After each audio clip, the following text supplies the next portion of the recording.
images from the press box that really strikes you as you look down on the field, how few Manchester players there are compared to the far sideline where there seem to be lines all over the place. 100% right, Rich. I was just counting, and I think there's just 30. We talked 33. It looks to me like there are only 30 dressed today, and that really takes its toll because you have a lot of difficulty substituting, and a much bigger Lacey team has an advantage. Lacey on the other side of the field, of course, has 72 players.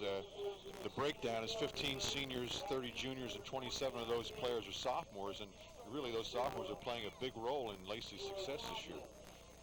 The Lions won the toss and elected to take the second half option. So Joe Ascales's Hawks will get the ball first, and Lacey will be kicking with a breeze. That seems to be about 10 miles an hour, would you say? 10 miles an hour sounds good to me. And is it a westerly or an easterly breeze? Don't even start.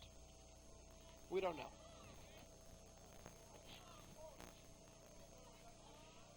Jason Dunn will tee it up for Lacey at the 40. John Mio and Troy Hodges are deep for Manchester. The Hawks are in blue, trimmed in gold and white. Lacey, as you can see, in white with the blue pants and red trim.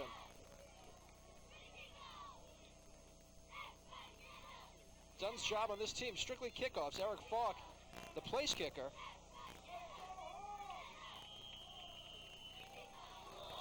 Lacey looking to keep its undefeated season alive, and here we go. Dunn slipped as he kicked it. Worth lets it go to Mio, who fields at the 10, and is down and loses the football, and Mio is still down on the turf at the 20-yard line.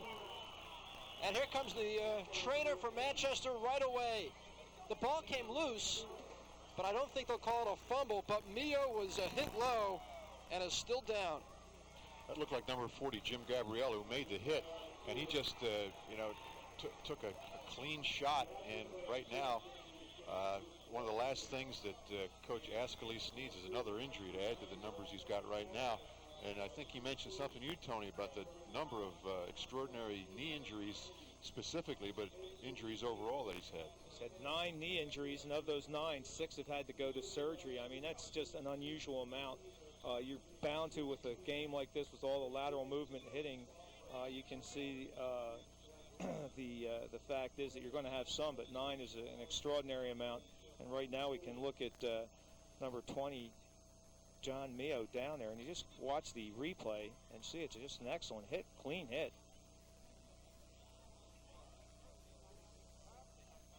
We will work on getting that back up. Joe Ascalese now trotting out there to check out John Mio. Unbelievable. We talked about it so much before the game. And Mio, only a sophomore and a little guy at that, 5'8", 142 pounds, was hit low and remains down on the turf right at the 20-yard line. One of the adjustments that Manchester has made is they moved Mio into the defensive secondary. Now they're going to have to make another adjustment. And we're talking about that. It's difficult to keep moving people around. They never get real comfortable at one position. I can remember one of the last years that Tony and I coached together. We had a year where we had 2 boys that had to have their spleens removed because of hits. And that's the first time I can ever, in all the years that I coached, having those type of serious injuries. But sometimes you just have years when things just don't go well, and physically your team is decimated. And that's what Manchester's going through right now. Ironically, Mio is one of the guys who's been pretty healthy the whole year, starting wingback, and obviously there is some tremendous concern for him. And now the first aid crew is going to make its way onto the field.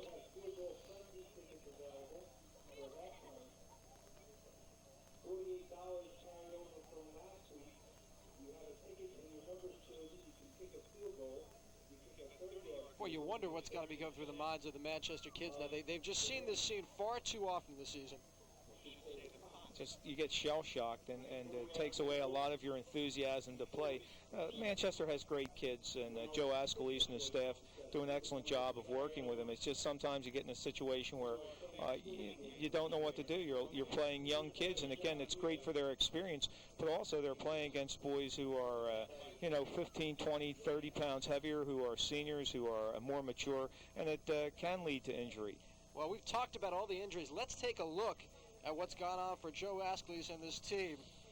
This is an alphabetical list of the guys, and these are all guys that have missed time this year. Some guys back, most of them not. With as you mentioned, a lot of knee injuries, ankles, hips. Nick Myers was poked in the eye. He missed a few weeks, and the hits keep coming. All of these guys have missed time this season with injuries for Manchester, and now, unfortunately, John Mio is added to that list.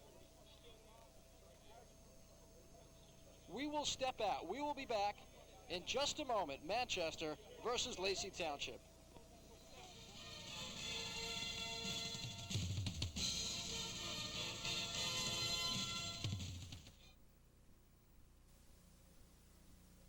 When friends don't stop friends from drinking and driving.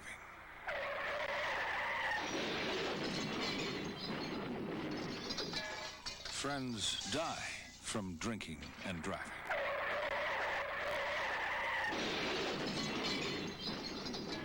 Friends die from drinking, and friends don't let friends drive drunk.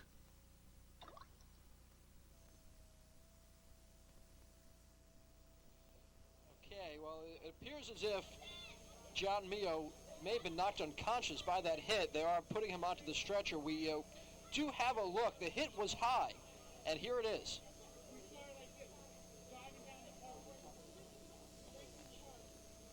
Looked like a real helmet-on-helmet collision. That Like- put. Go ahead. Looked like two people going all out in a sudden collision, and that's what the game of football makes the game of football different. It's a game of collisions. You know when you go out there to play that you're going to get hit, and that's one of the risks you take. Again, you can get hurt on a street corner, you can get hurt in your house, but again, in football, there are a lot of collisions that could lead to injury. And hopefully number 20, John Mio, is just stunned, and he will be fine and back here for Coach Ascalise and the Hawks of Manchester. That is about as scary a scene as you can see in all of sports. Whenever they strap that board on, you get, but again, that's all precautionary. And fortunately, the first aid squads are well drilled and well schooled, and they're prepared for these kinds of emergencies. That's a pretty good justification for every school to have a trainer. I don't know whether or not Manchester has a trainer. I know Lacey does, and quite a number of schools in Ocean County and the Shore Conference do. But that's almost an absolute necessity nowadays to have a qualified trainer on your sidelines. This was a long delay. Both teams had gone over to their respective benches, and the Lacey defense just started running to keep loose from the other side of the field. And now, nice gesture. All the line defenders went over to wish Mio well. And now we will have our first play from scrimmage. Manchester will start at the 20-yard line. Mike Newnham is their sophomore quarterback. He replaced John Cribben back in week 3. We talked about Troy Hodges in the backfield with Robin Worth, the fullback. They run a lot of wing set. Mio will be replaced by 26 Steve Fentz. Anthony Moliero's the split end. First down at the 20-yard line. Fentz the wing back. Here's Hodges off the right side, turning the corner, and Troy Hodges moves it outside the 25-yard line. He picked up about 7. That offensive line, they will go to an unbalanced line quite a lot. Jason Stiers, the quick tackle. Chuck Reynolds, quick guard. Garrett Neuenhausen, the guy who's missed some time at center. Billy Herman, Dave Dickey in there for the injured Brian Ernie. And Cribben, the former quarterback, now the starting tight end. Second down and 3 for the Hawks at the 27-yard line. Jason Sapp is in the game. He is split to the left-hand side. And there's a penalty against Manchester as Chuck Reynolds, the guard, came off too soon. First play of the game, Troy Hodges gets a nice 8-yard gain, 7 or 8-yard gain. And now what happens, people playing, inexperienced people playing, mistake, and now they're in trouble again. It's 2nd and 8. Lacey will go primarily with a 4-man front. They will occasionally switch to a 5 look. T.J. Hutler, Tim McDowell, Gerard Caruso, and Matt Coffey. They're the active linebackers. Tom Nolan, Dave Lobdell, and the sophomore, Casey Mahoney, who had 2 interceptions last week against Chris Pagano and Toms River South. Second down and 8 now at the 22-yard line. Hodges tries the other side, tripped up in the backfield and pulled down the man about whom we just spoke. Casey Mahoney makes the tackle. Quickly now, the Lacey secondary. The corners, John Cohen, 82, and Brett Vistano. Or check that, Lamanowitz in the corner, Vistano and Brian Elias in the middle as the safeties. Manchester just came up and ran the same play to the opposite side, but Case Mahoney was in there quickly enough to fill and make a good tackle on Troy Hodges for a loss. 3rd down and 9 now at the 21. Muliero and Sapp to the left. Noonan steps back, looking to his left, going deep for Muliero, and it's incomplete. Good coverage by John Cohn, and it drops incomplete right around the midfield stripe, and the Hawks will be punting. Nice throw by number 3, Noonan. Put it out there. It gave Muliero a chance to catch up to it and get it. But John Cohn had inside position and wouldn't let Muliero come back to it. I think that's a lot of the problems that Manchester has faced, getting some good plays and then being penalized. John Cribben is the punter. Dave Pestricello, the returner. Bad punt. And it will not make it into Lacey territory, down at about the 46-yard line of the Hawks. So the Lions will start in excellent field position with just over 2 minutes gone by in this first quarter. And that Lacey offense takes the field for the first time. It's a balanced attack. They like to run the ball primarily, but Rich Barglowski has had good success putting it in the air this year. Barglowski, number 12, second year as a starter. Now senior quarterback. Brian Elias and Gary Sasala each have carried exactly 83 times. They're a devastating pair. Cohen and Nolan, the starting wide receivers, and Steve Stoop, mostly used as a blocker, is the tight end. First down at the Manchester 45-yard line. Go with the 3-back set, and it's Brian Elias, or rather Gary Sasala, working from a deep back position, gaining about 8 to the 37-yard line. That offensive line that's done a great job. The seniors are on the left, Coffey and Lobdell, and then 3 sophomores, Chuck Boyer, Jerry Carraz, and Rich Diop, and that line has gelled very well. 2nd down and 2 after the 8-yard pickup at the Manchester 37. Sasala again looks to bounce it wide, and he does. First down and more inside the 25-yard line, and out of bounds goes Gary Sasala at the 23. Muliero able to finally stop him. I think what you're seeing right now is a little bit of a different look with that power eye. The blocker in the backfield, John Cohen, is a new addition. Usually they'll have the I formation with either Vistano or Sasala blocking for Elias, but right now you have a little bit different look.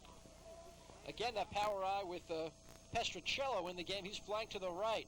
Brian Elias' first carry, and this will have success inside the 15 and close to a first down. Looks like he has it at the 12. The front 5, it is a 50 look for Manchester. John Cribben, Dave Dickey, Jason Stiers, Billy Herman, and Justin Mills. That starting front 5, a couple of guys shifted in there due to injury. The linebackers, Chuck Reynolds and John Eubanks, replacing Nick Myers. Mike Noonan and Anthony Muliero. The corners, Mio, of course, out of there.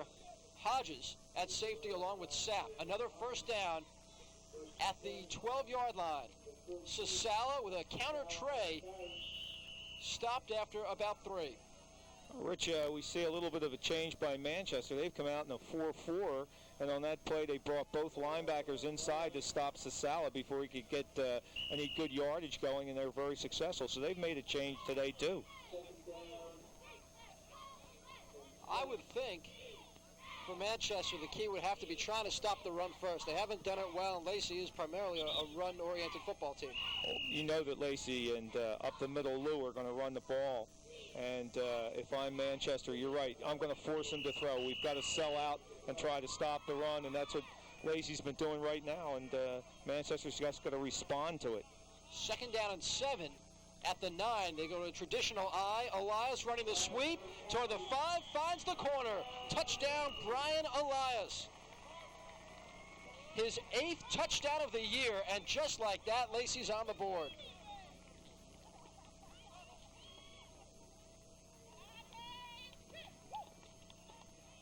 So far, exactly like it looks in the playbook for the Lions. They came out with a game plan. We're going to run the ball, improve our running game, and that's what they've been doing. And if Manchester doesn't respond, they'll run it down their throats all day. Now, Eric Falk, junior place kicker, who's made 17 extra points, looks to add to that total. And he does, with 7:52 to go in the first quarter. The Lions take it in good field position and swiftly move 45 yards. They cue up the Fighting Irish fight song on the far sideline. It's 7-0 Lacey. On that touchdown run, Brett Vistano took the defensive end for Manchester, number 82, Ted Seidman, and just really shielded because the run went outside, and actually Elias could have gone either inside or outside. You'll watch right now to see Vistano pushes him out, but occupies him enough to give Elias that room to move out. But he could have possibly run inside the block as well. Is that what the players call a pancake block right there? Well, he didn't knock him right on his back, but that certainly was just as good as any block that you'll see. It just occupied him enough to give that runner enough opportunity to get outside and into the end zone. Well, now Maurice Jones, number 5 for Manchester, the deep man with Hodges. And Dunn will kick it again.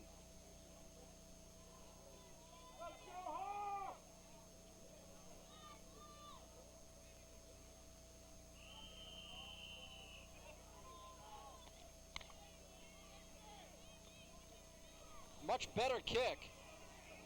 Jones bobbles and picks it up, starting from his 5-yard line. And he won't make it back to the 20. The ball came loose, but I think Jones was down. And he was, so Manchester will start back at about its 15-yard line. You would think in a game like this that Lacey would come out a little bit flat, but they're flying to the football. These kids are psyched up, and I guess Coach Lou Versillo has mentioned that this is a possible playoff berth.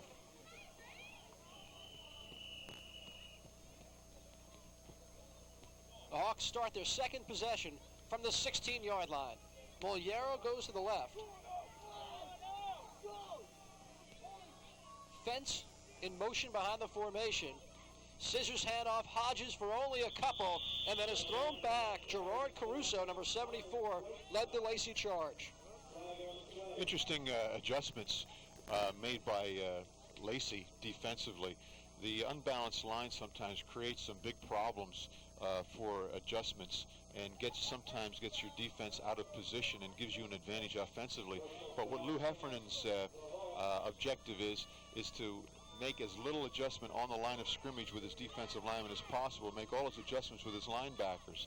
So he'll tell the nose guard, you line up here, or the 2 tackles, you line up here all the time. You never change. You're either going to be on in the guard center gap, or you're going to be on the guard, or you're going to be, if you're a defensive end, you're going to be on the tight end and the tight end all the time. And in that way, there's no confusion whether they unbalance one side or the other. And all the adjustments are then done with the linebackers. And, of course, he does his homework, Coach Heffernan, so that anything that it could be possibly run from an offensive standpoint would certainly be well digested and diagnosed by his defense. After that play, there was a personal foul against Manchester. So the ball is moved back to the 9-yard line. Second down because the play counted. And 18, Newnham hits Hodges coming off on the flat. Troy Hodges bumped out of bounds by Cohen at about the 18-yard line, and it'll bring up a 3rd and 9.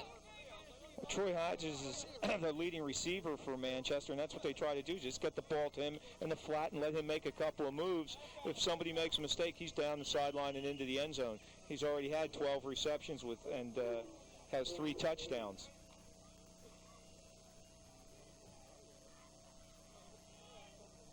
Third down and 9, about the same position Lacey was in the first time they got it. Newnham went for about all he could the last time, threw it way down the left sideline, incomplete. Let's see what they do here. They have Moliero to the right. They stay in the traditional wing set. 5-man down for Lacey. Newnham in trouble. Turned and found a man. It was Casey Mahoney. And Newnham down at about the 11. I really think Casey Mahoney is not only a great football player in different situations this year, but is down the road going to be really someone to be reckoned with in the shore. And here you see him come from his outside linebacker position and just do a great job. And again, that's a predetermined, depending on what the offense does, for him to go. The quarterback, Newton, was shaken up a little bit. He's with the trainer now. Perhaps he's just more angry than injured. That time Mahoney lined up down as a 5th defensive lineman and was never blocked. Do you think that confused Manchester?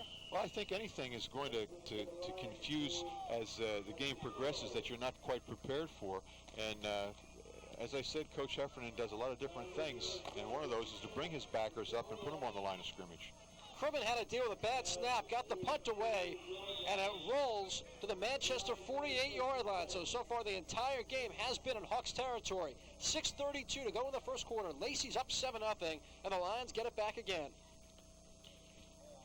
The unbalance that Manchester is using is considered to be the strong side, so that defensively, away from that strong side, they'll normally bring somebody real hard because most of the time they'll be running or bootlegging back. And of course, that was just an excellent guess by Coach Heffernan sending Casey Mahoney. First down, just short of the Manchester 47. 2 in the backfield. Vistano, the up back. And Sasala, the tailback. Barklowski over the middle for Stoop, and incomplete. Had some room between the safeties, but the tight end, Steve Stoop, couldn't reach out and grab it. Well, going back to what Ron was saying before about the unbalance, on that bootleg play, they brought number 3 Noonan to the weak side. That means the two-part side. Here's the last pass play by Barglowski, and he puts it right on the money. So a little bit out in front, and Stoop couldn't come up with it. Mike Noonan is okay. He's in there. Matched down to the bottom of your screen against Dave Pestricello here. Second down and 10. Fake to Elias. Barglowski with time to the near sideline for Cohn. Has it at the 42. Nice move. First down for Cohn. Down to the 33-yard line. What a great fake he made to pick up more yardage. But a penalty marker is down, and that will come back holding against Lacey. We said Barglowski had good protection. Maybe that was why. Excellent protection. And on this play, number 12, Rich Barglowski, look deep. You can watch him right now. Watch him looking deep, looking deep. Now he comes off to his secondary receiver, John Cohn, and John makes an excellent move there to get down the sideline. Unfortunately, it won't count in the stats. That's important today because we have a statistician. Find a tight end from Monsignor Donovan, Hugh Murphy. How's it going up here, Hugh? We will be checking out his numbers a little later. Too early to really put Hugh to the test. But later on, we'll see how he's doing. Okay, we'll check it at halftime. We'll go down and get the stats from Bill King of the Asbury Park Press and see how Hugh matches up. That's right. The first half, Hugh, it's just a sort of a test run because we can correct. But the second half, we need you, and we need you bad. 2nd and 22 now. Back at the Lacey 41. 2 tight end set. Nolan lines up as that second tight end. Barglowski sets up the screen under pressure. Goes for Nolan, incomplete. It's a cold day. Nolan had to reach for it and couldn't hang on to that one. Well, the defensive play was made by number 54, Brad Birch. They were trying to set up the screen, tight end screen to Tom Nolan, and here you can see it right here. Watch him block, and now he drops off. But number 54 gets right out there. Excellent defensive play by number 54, Brad Birch, to take away that possibly long gainer for Lacey. So Lacey in 3rd and very long. They need about 22 for a first down. From the line, 41. Tight set. Cohen in motion to the left. Barglowski's looking deep. He's under pressure. Now tries to run and goes out of bounds. Again, it was Brad Birch getting in there with help from Jason Stiers.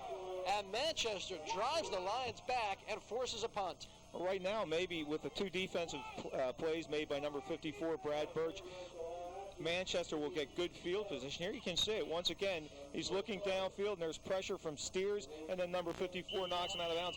Maybe Manchester can get good field position and have run their offense and get some consistency here.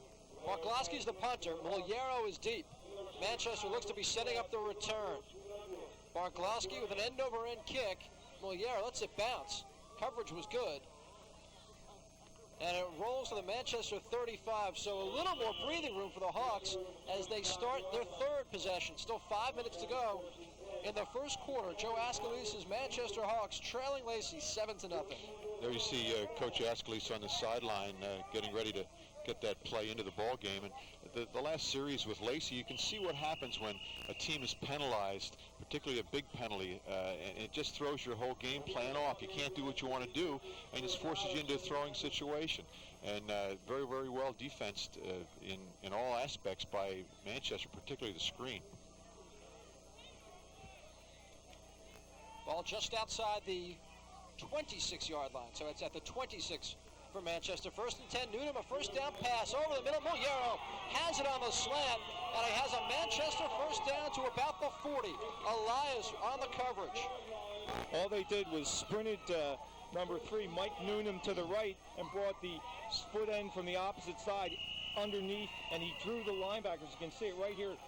Mullero is coming across. He draws the linebackers with him and just throws back, and Mullero was wide open. Fine throw, excellent catch, first down, Manchester. Anthony Mullero has been the hot receiver. He had 5 receptions last week against Freehold Borough. Hodges on 1st and 10, stopped right at the line of scrimmage. Dave Lobdell, senior linebacker, makes the tackle.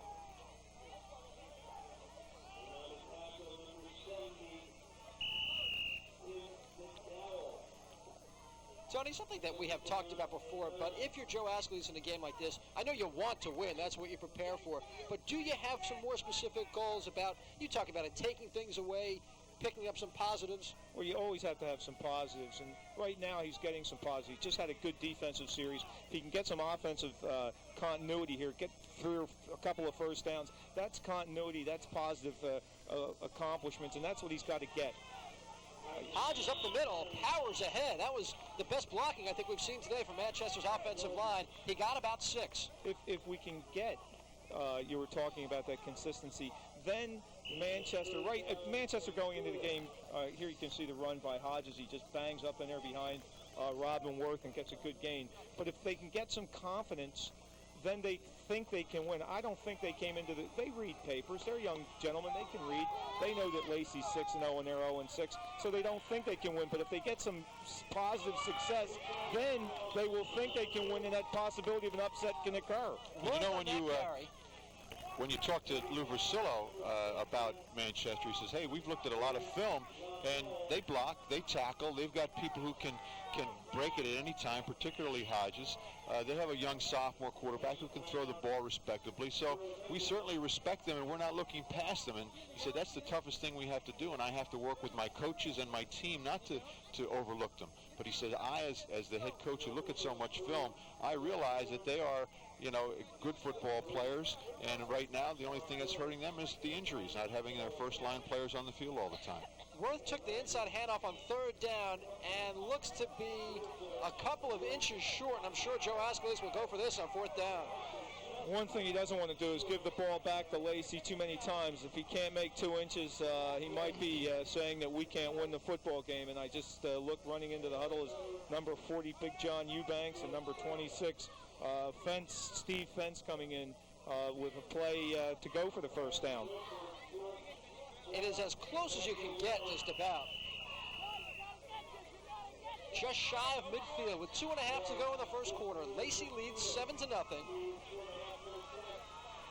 Manchester spreads it out a little bit, trying to draw some defenders away. Nolan offsides. Lined up offsides. Number 47 lined up in the neutral area, the offsides, and that's automatic. It's not like college or pros where he can get back. If you line up there and they come up and set, that's an offsides. It's not a particularly big crowd down here on the home sideline, but they're getting into it. They like that penalty. Manchester has its second first down of the drive and will take its first snap in Lacey territory on the next play. Well, that makes that play a little bit easier to call. Fourth and 2 inches, not a real tough call. You're not going to do a whole lot fancy. You're just going to try to bang somebody up in there. Newnham just looked over to the bench with his palms upraised as if, I don't know what we're doing here, but let's give it a try. The fake to Hodges, and he's going deep for Mullero. Great reaction to the ball, and Anthony Mullero is down to the Lacey 21-yard line. 2 Manchester players were out there, 2 Lions were out there, but it was Mullero who adjusted. Mullero adjusted the ball because he looked back. The defender never turned his back to see the ball, so the offensive man just cut inside and made the catch. You can see it right here. Mullero's going down the sideline, and he just turns back. Number 82, John Cohen, didn't turn back in time, and then the number 21, Brian Elias, came over and made the tackle. 25-yard connection. First down at the Lacey 21-yard line. Inside for Worth, spins off a tackle. Robin Worth has about 9. Stopped by Lamonowitz. Lacey has put together consecutive shutouts. They have 3 on the year, and here in the first quarter, the Hawks are threatening. The one thing you don't want to do is keep a team you should beat in the game. If they think they can win, just look at this run by Robin Worth, twisting, banging, hitting, trying to spin away there, and being finally taken down by Lemanowitz. Second down and 1, ball at the 12. Hodges leaping, but he's still hitting the backfield and stopped for a loss. Misdirection seems to be some of the success that they've had running the football. I don't know whether it's designed that way or it's just cutting back by the runner, but right now it's a combination of some good play calling, some good hard running, and some poor tackling by Lacey's defensive front and linebackers, who are a little off guard by the success that Manchester's having right to this point. Wing set, 3rd and 2 at the 13. Fake to Hodges, naked bootleg. Newnham slipped. He wasn't going very far anyhow, I don't think. And then he slipped back at the 16-yard line. So now it'll be 4th and about 5. Doug Lemanowitz and Brett Vestano were in pretty good position. I don't think he'd have gained too much, but I think if you notice while he comes out in bootleg, it's sort of a naked bootleg, you can see that there's pretty good position by the defenders. That was the final play of the first quarter. Time ticking away, and Joe Ascalise will take the time to get his team together and think about this important 4th down call. It started very well for Lacey Township, but Manchester has picked up some momentum and taken some time off the clock with a pretty drive. After 1 quarter in Manchester, it's Lacey 7, Manchester nothing.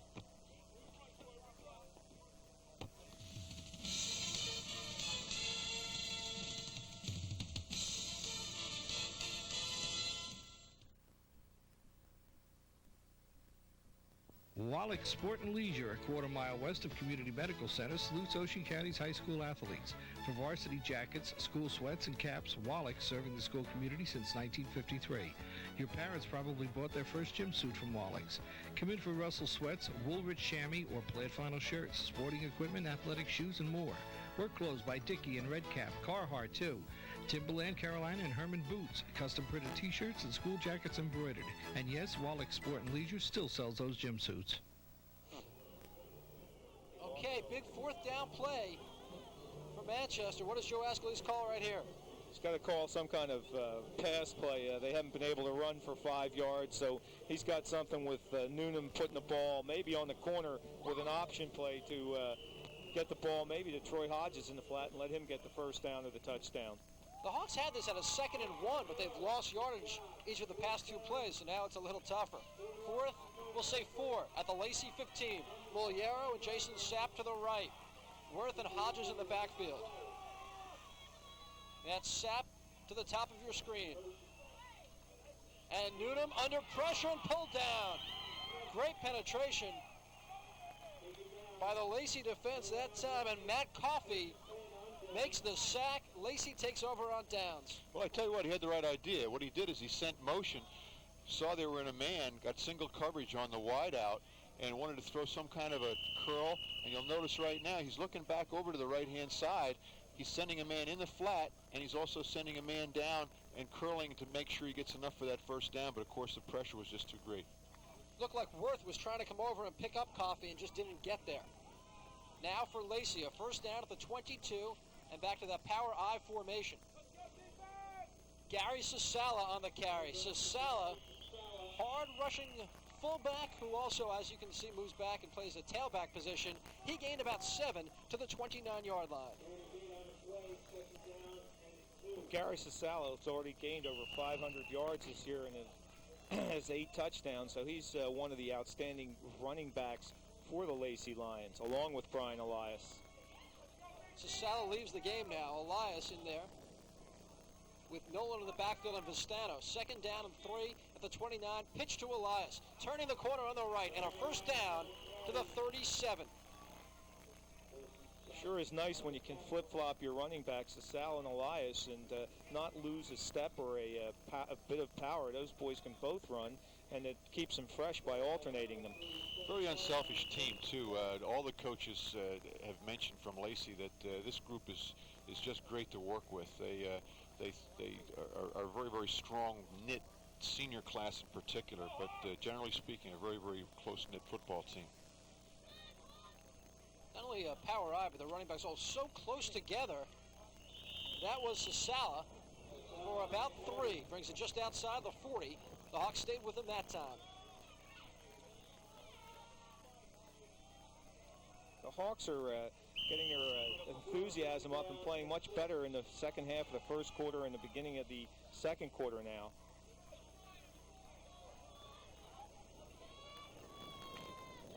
Elias and Sasala will normally play together, but today they've been shuttled back and forth. Second down and 7 at the Lacey 41. Slot right, Pestricello goes out there, or slot left rather, but they keep it on the ground. Elias got about 3, and then was met by John Eubanks, who made a pretty good tackle. The Hawks are hanging in there, and their new 4-4 defense is working a little bit, confusing the blockers from Lacey so that they can get in there and make some good tackles. That one was made by John Eubanks, number 40, with a good hit on number 21, Brian Elias. I think Lou Russillo has the right idea, though. Take it yardage by yardage. Take it a little chunk here, a little chunk there, rather than try to go for the whole load at one time. Third down and 2. Sasala hit by Eubanks and a host of Hawk defenders, and he is stopped. John Eubanks, the hero of this possession. Last time it was Brad Birch, and now Eubanks with a couple of big plays. And it's going to be 4th and 2. And we'll see what Lacey does. Here's that third down play. See Eubanks come around and grab him and stop him from gaining any yards. They're playing real tough right now. Lacey goes for it. 4th down and a couple at the 46-yard line. Manchester way up there on the line of scrimmage. They have about 8 guys up there. Elias is stopped. He didn't get there. Not even close. Great defensive surge by the Hawks, and they take over in Lacey Township territory. Gives you an idea of the faith that Lou Versillo has in his defense and his defensive coordinator, Eddie Heffernan, because he's giving, in that play, he's giving Manchester good field position. He's telling his defense, hey, you have to do the job, and he thinks that they can. See this play, just look at the surge by the defensive line from Manchester. They are really playing some inspired ball. Looked like Chuck Reynolds made the tackle, but we mentioned all the Hawks were right up on the line of scrimmage. They took away the run. First down at the Lacey 46. Noonan under pressure, and he's smashed back at the 45. Tim McDowell, senior defensive lineman, got in and made the play. They're bringing an awful lot of people away from, or what they would consider to be the weak side. And it's just not the kind of pass patterns you'll see right here that they can run. It's just too much pressure. They've got to, again, obviously they can't run the football successfully up and down the field. They do have to throw the ball, but I think they're going to have to do something to either get a little bit better blocking on that side or try to keep them honest with some screens, maybe some draws, but to keep that pressure off. Second down, 18 at the Manchester 46. The draw to Hodges, who runs into his quarterback, and then it gets much worse. Back to the 34-yard line, a huge loss. Brett Vestano makes the tackle, and it's going to be 3rd and a mile. It never looked too good, and now Hodges is limping. He had ankle problems earlier this season, and he is hobbling. That would be a big blow to their offense. You see the collision, and that's what happens when you have young people in there. Mike Noonan or Troy Hodges, someone made a mistake, and it just broke the continuity of the play. And Lacey, of course, with their aggressive defense, were right there to put it down for a loss. It is 3rd down and 30 at the Manchester 34. Just under 7 minutes to go in the first half. The Hawks hanging with the Lions. 7-0. Lacey leads. Hodges just fell over. Troy Hodges just fell down trying to get into his set. He hurt his ankle on the last play, probably more to the point re-injured it because he has been bothered with ankle problems this year, and he was trying to get set, and apparently the pain overcame him. Hopefully it's just a re-injury. They can tape it up and he'll be fine because he's a fine ball player. He plays hard. You can see him right there working on his ankle. It's just a slight, sometimes you get banged on a old injury. It just hurts for a while and you'll be okay in a few minutes. And hopefully that'll be the case with Troy Hodges. Okay, here we see the play that he was injured on. You see the mix-up in the backfield. And then you can see him pull down. If you saw his left ankle sort of go under him as he was brought down to the ground. Still hasn't made it off the field. There you see him walking off. Maurice Jones has come in to replace him. Joe Ascalise has started opening up the attack the last couple of weeks. Now he might really have to. You look at the statistics, but Mike Newnham threw 17 passes 2 weeks ago against Manasquan, 22 last week against Freehold Borough, and they have come out throwing today. And what a heartbreaker the Freehold Borough game was. Ahead by 3 scores and then lose at 26 to 25. Just a tough loss. 3rd down and 30. Newnham down the sideline and incomplete. Manchester looking for a flag. Vistano did ward off Steve Fentz just a little bit, but no call. Once again, the defensive back is in the inside position, and he forced the receiver to stay outside him, and that's just legal. That's good coverage, and there was no flag. You can see it right here. You see Newnham step up and throw the ball, and just Vistano's in the inside position. He has as much right to be there as the receiver. John Cribben, the left-footed kicker, gets away by far his best punt to the 30-yard line, picked up by Pestricillo, beats the first man Worth to the sideline, the 40, the 50, Pestricillo still going and brings it to the Lacey, or rather the Manchester 32-yard line. Fine run back by the sophomore returner Dave Pestricillo.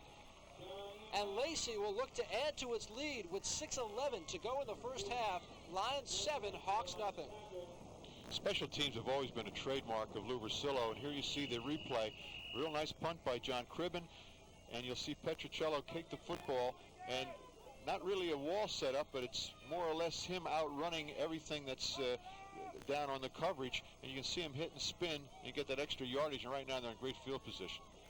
2 tight ends at the Manchester 32. Sasala bounced off a tackle, but the Hawks continue to contain the run. He got about 3. Well, there's an example of a great running back who is a proven resource for his team, and he just didn't follow the blocker. He had Dave Lobdell go up inside. If he had followed Lobdell, he'd have been into the secondary and could have had a first down, but he ran outside the block, and there's so many times that you can coach it and coach it and coach it, and the running back is still not going to do what he's supposed to do. And when he looked at this film, his coach will say, hey, follow your blocker.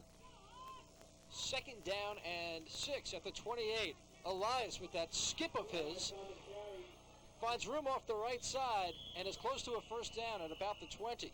Pretty much the same play that they ran on the last play, but this time Brian Elias stayed up inside the blocks, and that's why he was able to get into the secondary. There's Troy Hodges being attended to. So now Manchester not only has lost, a fumble. Didn't see that one come loose, but it's Manchester ball. Manchester's doing a good job of hanging in there, and Lacey, you get the underdog in a position where they hang in long enough, all of a sudden they think they should be the team that wins, and they can have an opportunity to win the game. So Elias fumbles it. I thought they were umpiring for a measurement. Not the case. Only the 2nd fumble that Lacey has lost the entire season. Their turnover ratio has been excellent. 6th turnover of the year for the Lions. First down at the 20. Inside the handoff goes, and Worth able to break through the line and get about 8. Right now, as we've watched the first half unfold, anything that Manchester tries to run wide, they have trouble with. If they run straight ahead, they're having more success on offense on running the football. So maybe that's what they should try to do. This quick Lacey defense is cutting off any kind of lateral movement. Just attack them straight ahead. Jones and Worth, the backfield now. Mio left on the opening kickoff, and now Hodges is gone with an ankle. Worth looking to go wide this time, and as Tony said, that's not the way they've been successfully attacking the Lion defense. That one stopped for a loss. As Ron had mentioned to and alluded to before, the boy did not go where he was supposed to. Robin Worth was clogged up a little bit, and he tried to slide outside. It's very difficult to slide outside on this pursuing Lacey defense. You just watch him. He starts inside and then turns it outside, and it was a mistake because this aggressive Lacey defense pursues so well. It's a 3rd down and 4 at the Hawks 26. That clock ticking down to 3:30 to go in the first half. Only a 7-0 game. Miliero is left, and Sapp is right. And that one, it goes inside and is stopped. Dave Lobdell able to contain Worth.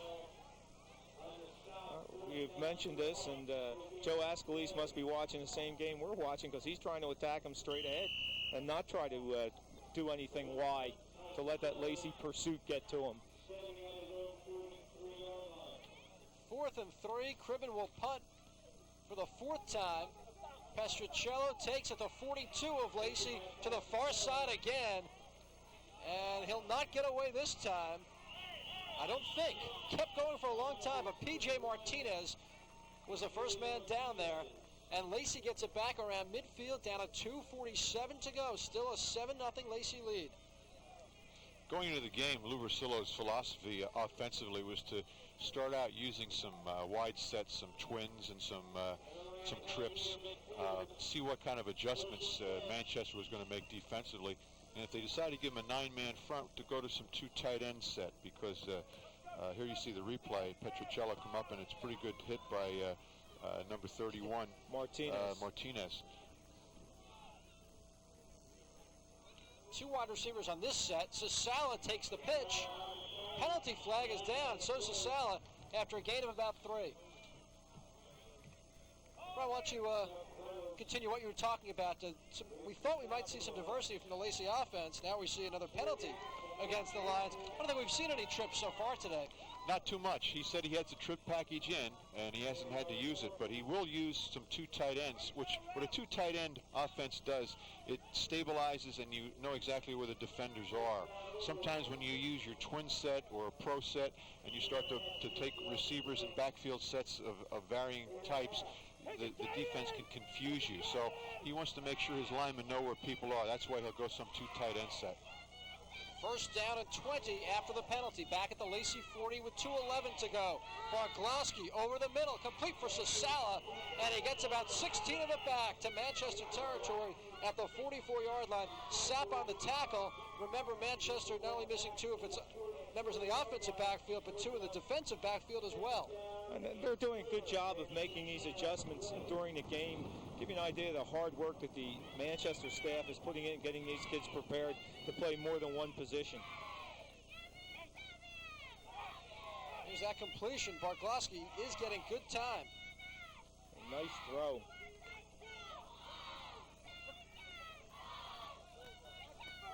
Newnham, Sapp, and Moliero.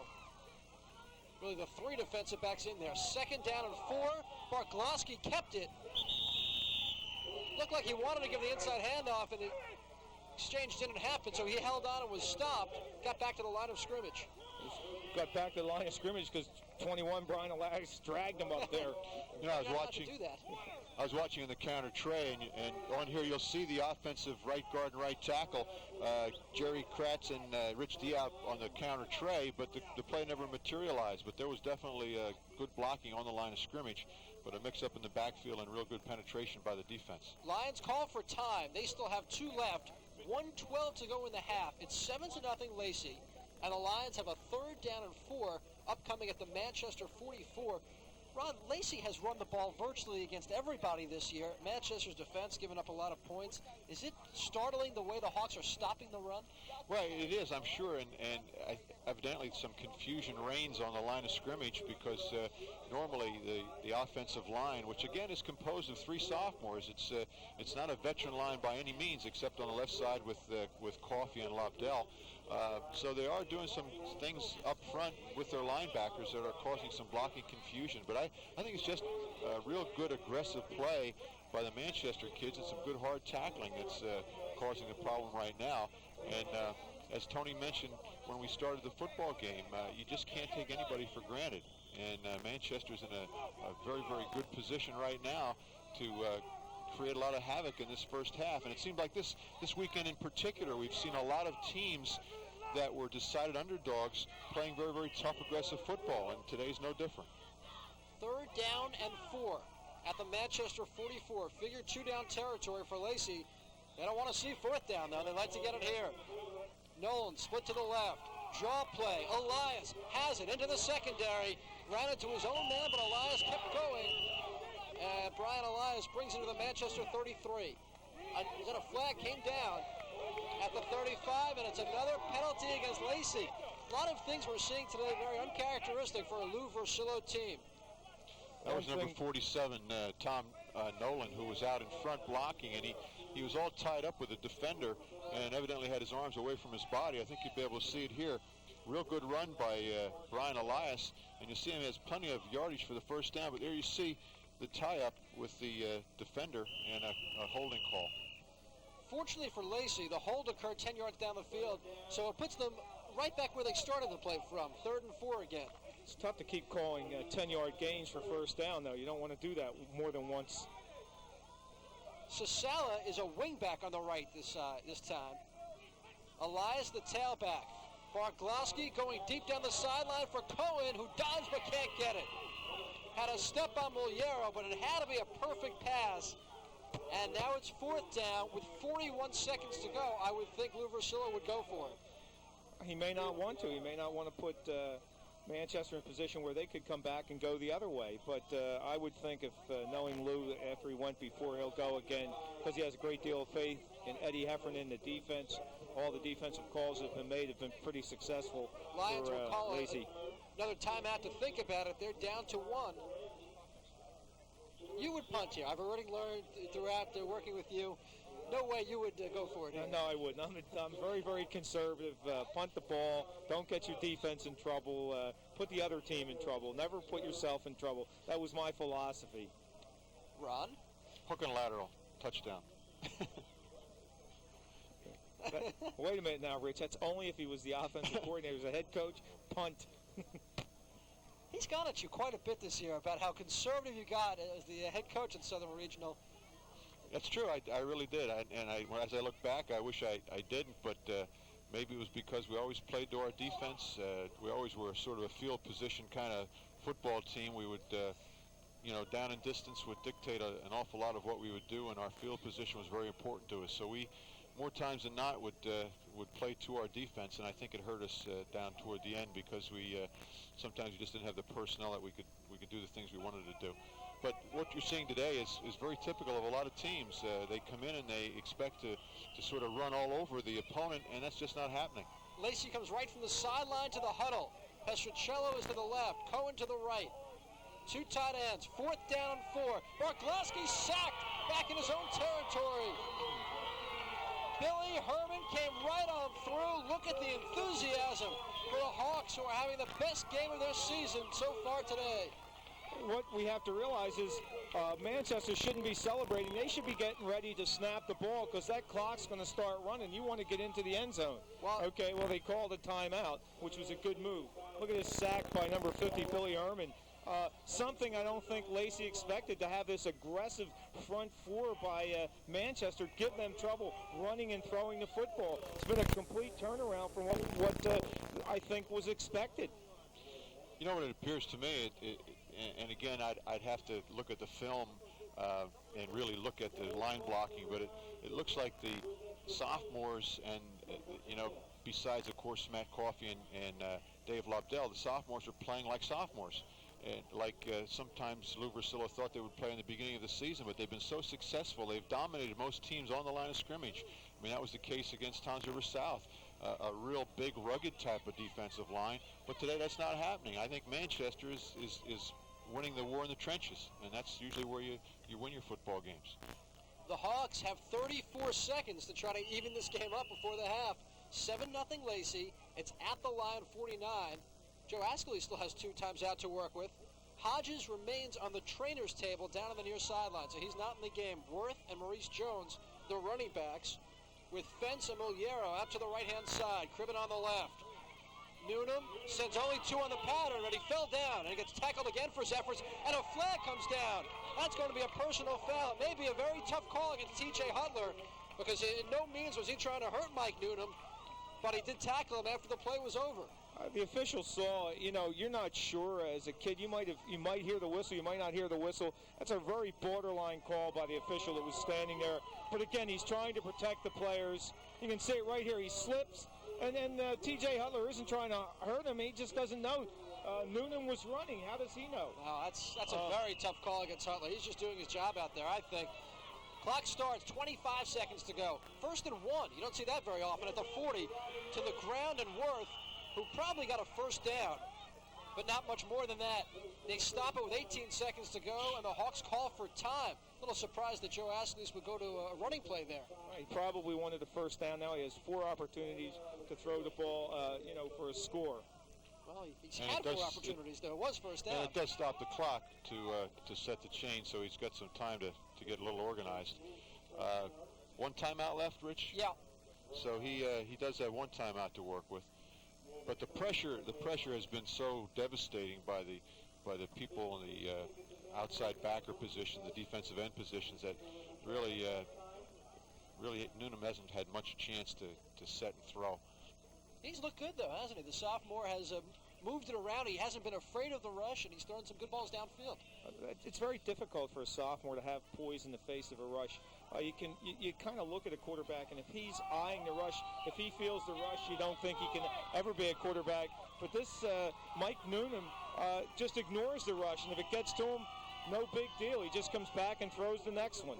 It's been a long season for those people, not only on the field for Manchester, but those who have come out to support them, and the crowd really seems to be enjoying this.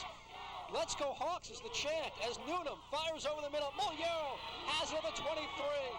Muliero stopped by Cohen at the 21.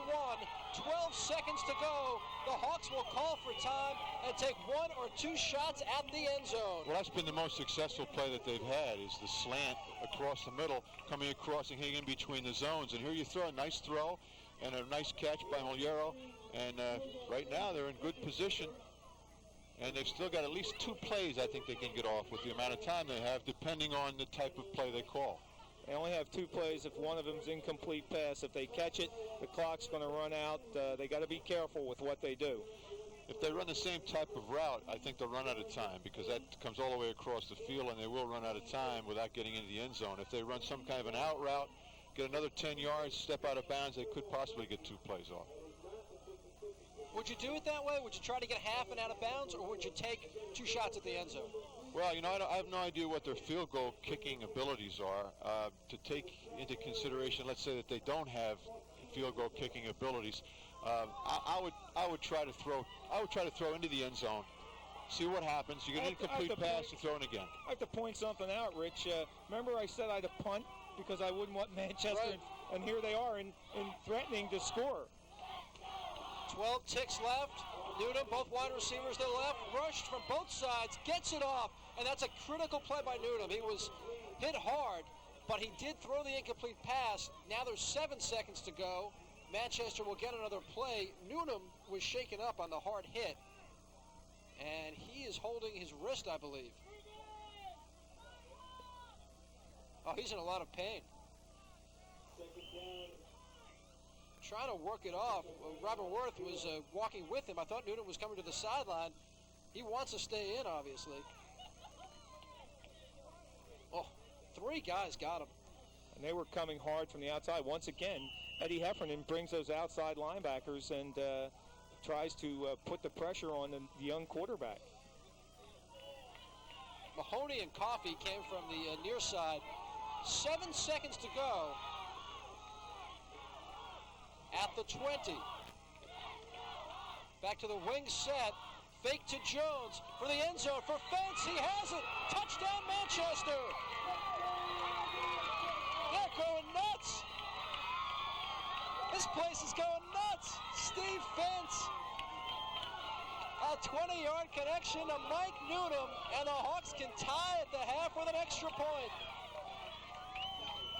Right there you see a happy Joe Askelis. I mean, the way things have been going for Coach Askelis, his staff, and his players, this is just like a championship game with a score to tie up Lacey, the league champion, the eventual league champion.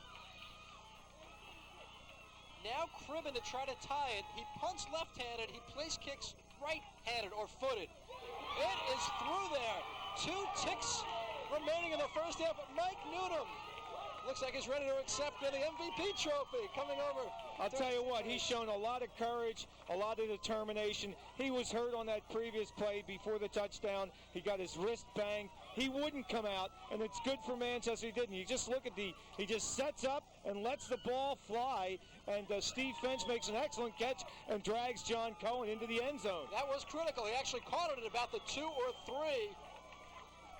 and had the strength to take Cohn into the end zone with him. And surprise, surprise, this is a 7-7 football game. I don't think many people thought that Manchester would be in the game for one quarter, let alone tied at the half. I think that's some credit for number 3, Mike Noonan, who has hung in there even though he's been hit hard numerous times. Well, you think, if you remember, fellas, you asked me what I thought, and you said, what about the first half? And I said, probably it'll be a tie at the end of the first half. I don't know what the second half will bring, but obviously I was correct. It is a tie. It is 7-7 right now, unless they do run one back. I'm going to have to go back and look at the tape, Tony. I don't remember that real clearly. These tapes have been altered. Now, all right, Cribben will kick it from the 40. I doubt he'll go downfield with just 2 seconds to go.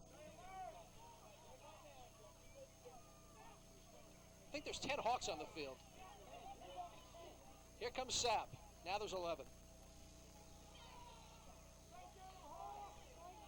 Well, they didn't have the band leader for a second there. Sapp's the guy that tells everybody what to do. And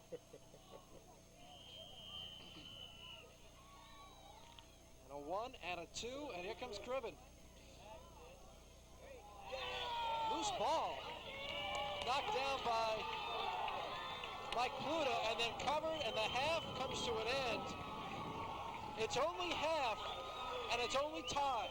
But if you look at both teams coming off the field, you think it was all over, and you think we just had the upset of the century. Perhaps the second half will produce just that at the half.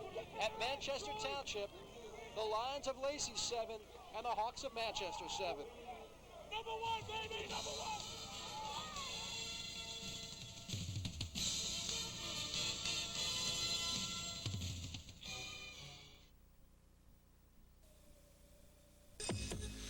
Today, there's a good chance you know someone with HIV.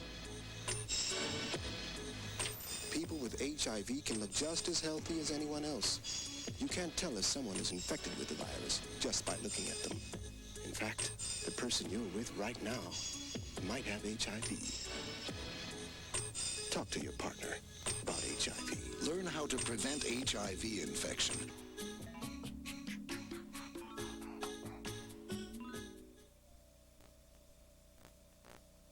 Steigman, Ron Everett, and Tony Sermariti back in Manchester. We got set for the start of the third quarter in a 7-7 game between the Lions and the Hawks. Manchester's success have been a couple of key elements. One is their ability to stop Lacey on the run. Here's one time they got him on a 4th down, Tony. As you see the play come up, watch the aggressive and just all the linemen for Manchester are penetrating into the Lacey backfield, not giving the runner an opportunity to get that first down. We've been surprised by the aggressive play of the front 4, and I think that they're in a 4 most of the game, Manchester, and how aggressive those 4 people are and doing a good job letting the linebackers scrape to the football and make tackles. Will Lacey have to adjust in the second half and start throwing the ball more on first and second downs? I don't know if they're going to have to throw more. I think what Lacey has to do is get back to their game plan and run the ball up the middle and get success with that. They've been stopped with a fumble. They've been stopped with some silly penalties. I think they'll come out a little bit fired up and maybe make some blocking adjustments so that they can run specific places against this 4 that has confused them in the first half. Late in the first half, Manchester was able to stop Lacey again on a 4th down, a sack by Billy Herman. And then a great 2-minute drill pulled off by Lacey. Mike Noonan throwing a 20-yard touchdown pass to Steve Fentz in the final seconds to even the game at 7. Brian Elias is a 9-yard touchdown run for Lacey for their score. The Lions will receive the second half kickoff and go from right to left. We'll show you that touchdown right after the kickoff.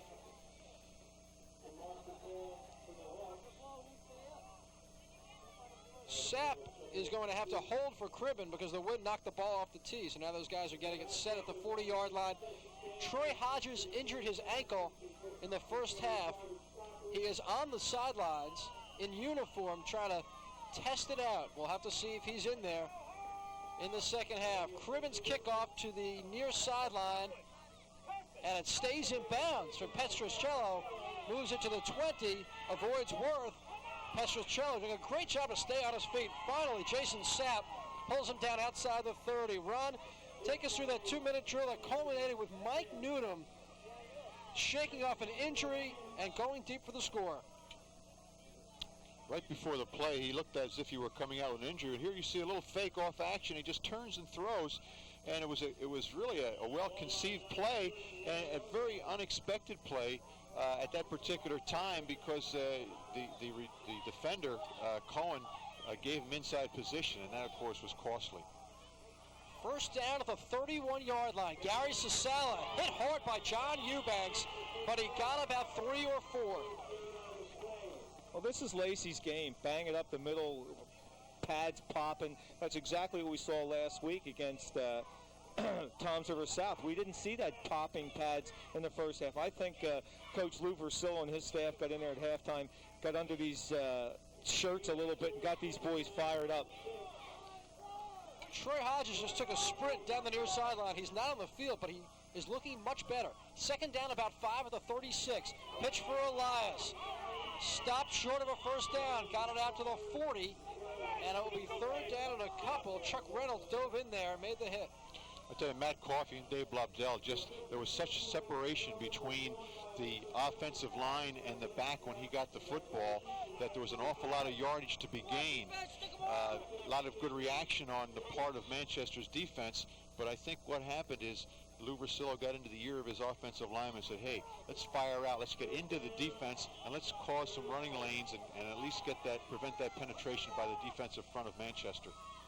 They're looking to stop the run on third down. Sasala is stopped. No gain on the play. Tremendous charge up the middle by the Hawks defense again. Gary Sasala is one of the leading rushers in Ocean County. You can see it behind some of the top runners we've seen on Channel 8 all year. Ryan Concord, Mike Poskage, and Bila Shantish up in Brick Memorial is a great tailback. Sasala with 552 yards has had no success against Manchester. The Hawks have forced a punt.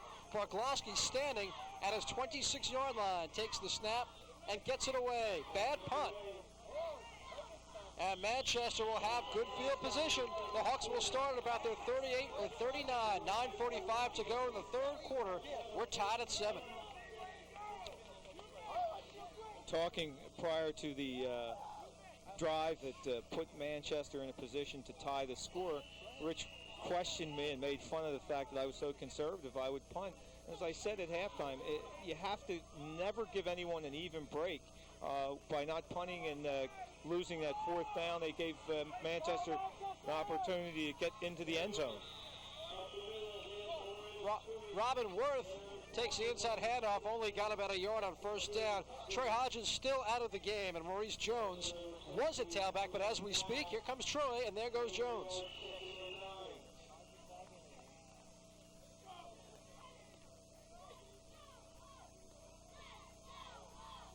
I wouldn't say I was making fun of you. I was just pointing out that you tend to be rather conservative, but most of the time you've said things like that, you've turned out to be right.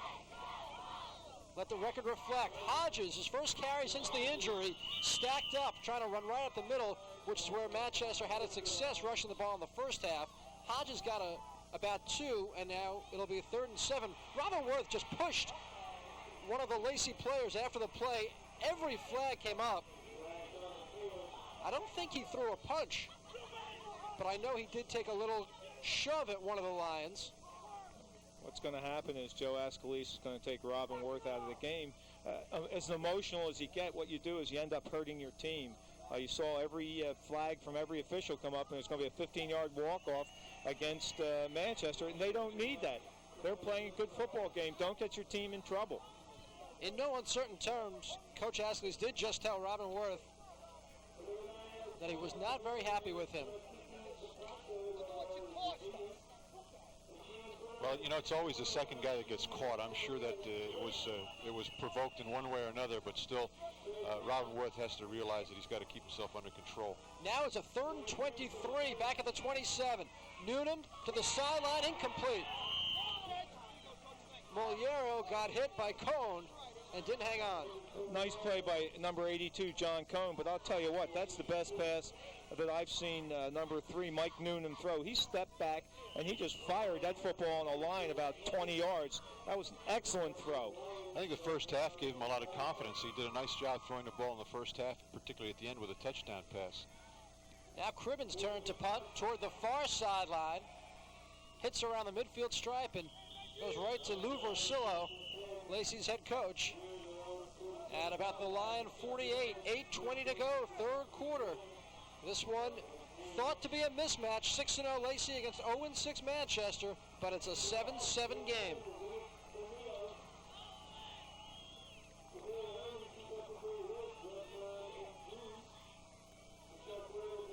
Hey, John!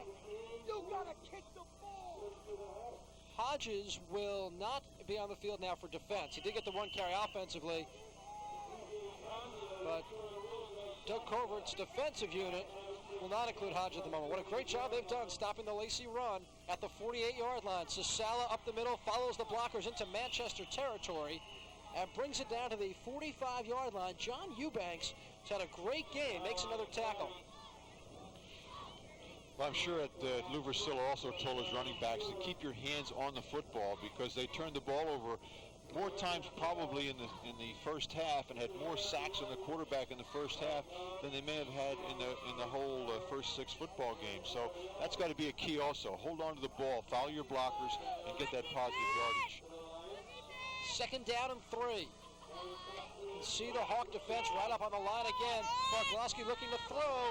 Cone bobbles and hangs on. John Cone has a first down. Stopped at the Manchester 34-yard line by Jason Sapp. Nice throw, nice catch by John Cone. Nice throw by Barglowski. Just a short pass, nothing fancy. Let Cone right here. You see Cone in motion. All he does is turn out in the flat, and Barglowski gets the ball to him. Makes the catch, juggling catch, and then a nice tackle by Sapp, number 22. At the Manchester 34-yard line now. First down and 10. Cone in motion, joining Nolan. Slot right in effect. Barglowski fakes, wants to go deep, has Cone out there, has it at the 15-yard line. John Cone goes inside the 10 and is sandwiched at the 6. Barglowski looked like he lost his footing for just a moment as he went to drop back, but recovered, and Cone was wide open. That time they adjusted to motion. You'll see right now, defensively, Manchester adjusts to motion, and they have a man in the flat with flat responsibility. Cohen looks as if he's going in the flat, turns it up, makes the catch, and then tries to make a move back up inside. And finally, Reynolds makes the tackle. 28-yard gain. First down and goal for the Lions as they look to regain the lead at the 6. Pestricello flanked to the right. Here's Sasala diving, and he's in. Gary Sasala from 6 yards out. And the Lions have taken the lead again. You know, I don't think it was a matter of making really adjustments. It's just a matter of execution because their whole game plan built on run, pass off the run, motion, take advantage of what the defense gives you was there in the first half. They just weren't executing, and that drive they did. Now Eric Falk out of Barglowski's hold. Booms it off to the left. No good. He hooked it. No good. Falk's missed a few this year. Can't convert that time. 6:43 to go in the third. Hawks are within a touchdown and a made conversion of the lead. It's 13-7 for Lacey. As the Hawk approaches us. Don't be intimidated. You just watch 24 Gary Sasala follow the blocking up in there. Really a very easy run for Gary Sasala to follow the blocking because it was so good. I think Ron's correct. I think the fact what Lou stressed at halftime was execution. And they executed on that drive. The runs, mixed the passing in. John Cone with 2 good receptions to set up the touchdown run by Gary Sasala. According to Hugh Murphy's math, we now have Gary Sasala at 11 carries, 54 yards, and his first touchdown of the day. 6th rushing. He also has a couple receiving on the 1992 season.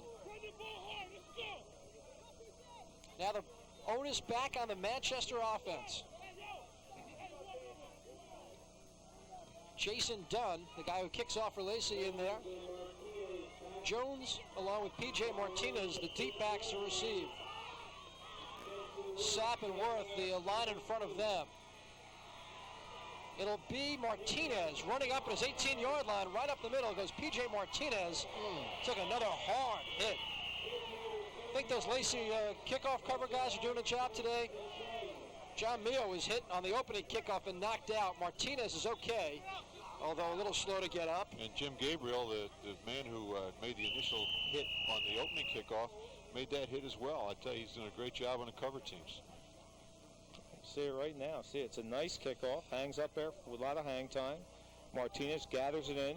It struggles through, and you just see the shoulder put in there. Manchester from the 31-yard line now. Wing formation with Hodges in the game.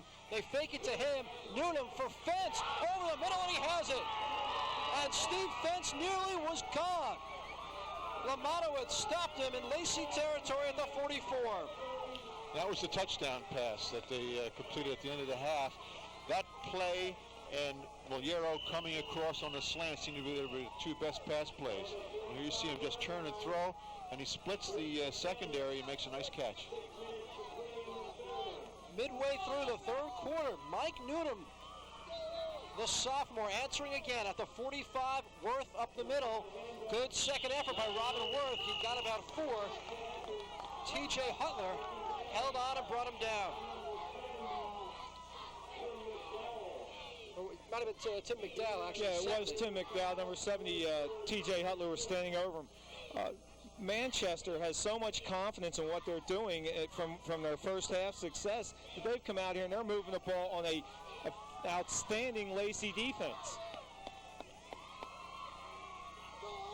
Delaware wing on 2nd down and 6. Hodges trying to get wide, can't do it. Couldn't get around that sophomore Casey Mahoney. No gain for Hodges, and it's 3rd and 6.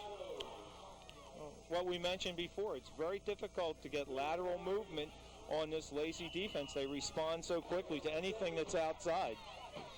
I tell you, it's tough when you run against the likes of Lamanowitz and Mahoney and Matt Coffey, of course, the defensive end. I mean, these are proven players. Casey Mahoney being a young 10th grader, but this defense has 8 seniors on it. They're well tested. 3rd and 7 on the option. Newnham is hit and brought down. Hutler first, McDowell second. Stopped at the Lacey 45, and it's 4th and 10.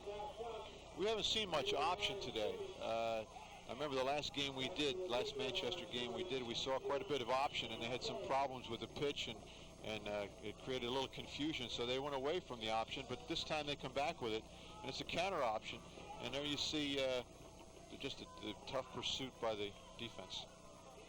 As tackle was made by number 60, Dave Lobdell, the middle linebacker, and here we can see again, it's 4th down and 4th and 10. Manchester goes for it. Newnham to the far sideline, incomplete, knocked away by Brian Elias. Fine play, intended for Fence. Another well-thrown ball by Newnham, and Elias able to tip it away. Maybe what we see today is the coming of age of a quarterback. Mike Noonan has looked so impressive in the last quarter and a half. A little shaky to start the game, but he's gotten a lot of confidence. Just watch his throw. I mean, he just sets up, sets his feet, and throws the ball and delivers it right there. It's just an outstanding defensive play by Elias that stopped the completion. You're not a proponent of going for it on 4th and 2. I know you wouldn't have gone for it on 4th and 10 there. No, I wouldn't have. Power eye for Lacey. Lions take over at the 45. Pitch back for Sisala. He got by Newnham, but he only got a couple. The ball came free. The play blown dead. Middle linebacker, 55, Chuck Reynolds, is running all over the field, making big plays for the Manchester defense. And this is an outstanding effort, a much better defensive effort this time than against Toms River South. Lacey offensive line, we mentioned 3 sophomores, but it's been so impressive this year. Not so much today. Before the game, we talked to line coach Rich Stratton about his group. How you doing it? Well, we started out very early in the summer. We had a summer camp run by Coach Versil, and we had some college coaches come down. And we've worked very hard all summer. The young kids have really worked hard on learning our schemes and techniques. And Matt Coffey and Dave Lobdell have done a tremendous job being big brothers to these young sophomores. They've really worked hard with these kids and lent a helping hand and taught them by example. You can't ask for 2 better leaders than those kids. And the sophomore kids, Chucky Boyer, Jerry Carraz, and Rich Diab have really done a nice job for us. They've worked very hard in the weight room, and they learned the schemes of things. Barklowski's 2nd down attempt for Nolan goes incomplete, and now it's 3rd and long. Coverage by John Cribben was excellent. He was right in the face, and Barklowski had to reload, and still he didn't get open, Nolan. 3:07 to go, third quarter. 13-7. The Lions in a dogfight with the Hawks. A lot of animals in there. 3rd and 8. Cohn coming around, takes the reverse. John Cohn to the far sideline to midfield and is stopped shy of a first down by about 2. And now we get back to the do you go for it question. Cohn got to the Manchester 47, 4th down and 2. We know we don't even have to ask Tony, so we'll just go right to Ron and see what he would do here. I'm going to ask Tony. We know what he does. I'm punting the ball, and so is Lou Versillo. Now he's got the 6-point lead. Barglowski will go back into punt formation. What a hedge out there by Ron. Moliero back at the 15. Lets it bounce. Hit to the 24. Good bounce for Manchester. It's down right about where it initially hit with 2:25 to go in the third and a 6-point Lion lead. I don't really think there was any point in trying to make a decision on that particular play. I don't think it even crossed Lou Versillo's mind to go for it on 4th down. And I don't think the first half had any reflection on his decision right here. I just think it's just really a common sense kind of decision. Well, to punt the football. Very similar circumstance in the first half. A 1-touchdown lead, 4th and a couple. Even with worse field position, he went for it. So what changes from then to now? Well, he's also found out that Manchester has a little scoring ability. He didn't think he had that. And he also saw his defense a little vulnerable, which he didn't think was the case in the first half. Hodges loses the football at the 28-yard line, and the Lions recover it. Troy Hodges coughs it up. Doug Lamanowitz with a big recovery for Lacey. Be nice to see that again because it looked like the ground had caused that fumble, but the official was standing right there. Let's see what happened. I think it came out right before he went down. He's struggling, and when that happens, there it is. See, it came out. It came out. He was still up. It was pulled out. One of the Lions was able to reach in and grab it right out of the hands of Hodges. And that's not an accidental thing. Ed Heffernan and his defensive staff coached that. When you're the second or third guy in, try to rip that ball out. Manchester's had turnover problems this year, and now they give Lacey great field position at the Manchester 29-yard line. Barglowski now under pressure and sack. You know, he had time for a moment. You can call it a coverage sack if you want. Either way, it's a sack for Jason Stiers. I tell you, you can credit that sack to Mike Noonan because he didn't bite on that out and up by the motion man Cohen. Watch right now. You'll send Cohen in motion. He'll look out and he'll turn up. Barglowski wants to go to him, but he sees Noonan has defensed it, and of course by that time the pressure's too great and it's a sack. Little difference on that coverage because it was a zone coverage as compared to the man the other time, so it was a little easier to beat the last time. 2nd down and 15 now at the 34. They give it to Elias, who is met and stopped.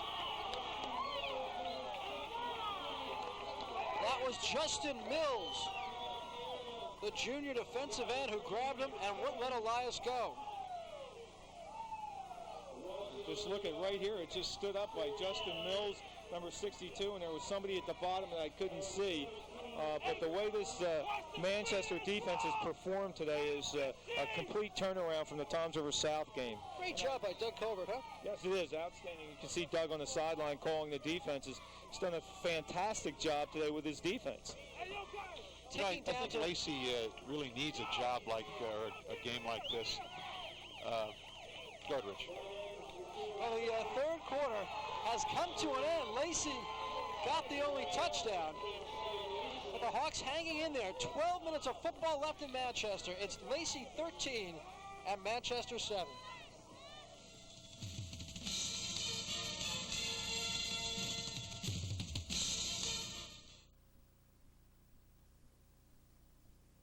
Wallach Sport and Leisure, a quarter-mile west of Community Medical Center, salutes Ocean County's high school athletes. For varsity jackets, school sweats, and caps, Wallach serving the school community since 1953. Your parents probably bought their first gym suit from Wallach's. Come in for Russell sweats, Woolrich chamois, or plaid flannel shirts, sporting equipment, athletic shoes, and more. Work clothes by Dickie and Redcap, Carhartt too. Timberland, Carolina, and Herman boots, custom printed t-shirts, and school jackets embroidered. And yes, Wallach Sport and Leisure still sells those gym suits. All right, Ron, before that third quarter gun so rudely interrupted you, talking about Lacey. Well, what I was the point I was trying to make, Lacey, I think, needs a game like this. They, except for their first game against Brick Memorial, have pretty much run roughshod over most of their opponents, and maybe a little false impression of their abilities. Not that they're not a fine football team, but I think they need something like this to get them back and take a step back and just reevaluate things a little bit and find out that, hey, we can't always just step on the field, even against an opponent like Manchester, and expect to just do things as we would like. So I think a game like this is going to help them, not only today to show the character they have, but also down the road into the playoffs. 3rd and 16 at the Manchester 35 now. Eubanks showing blitz. Here he comes. Barglowski rolls out to his left, has a man. Nolan escapes and makes the first down. Didn't look like he would get there, but Tom Nolan turned it upfield and got down to the 15-yard line. A 20-yard play and a Lacey first down. It's just you can watch Rich Barglowski on that play. He just rolled out to his left, squared his shoulders, delivered to Tom Nolan, and Tom Nolan made a good play. You watch him. Sprints to his left. Now he has to square his shoulders. Watch him square his shoulders, get it to 47, Tom Nolan. There's an excellent block by John Cohen to spring Nolan for the first down. So the Lions keep possession. They make the big 3rd down play. Vistano, the fullback here, and Sasala, the tailback. Gary Sasala breaks through the line, but he only got a couple. The little cutback by Sasala has been very effective today because at the point of attack, Manchester has been very, very overly aggressive. So the cutback looks like maybe an adjustment that was made at halftime by Lou Versillo in his running game. Here you'll see it right here.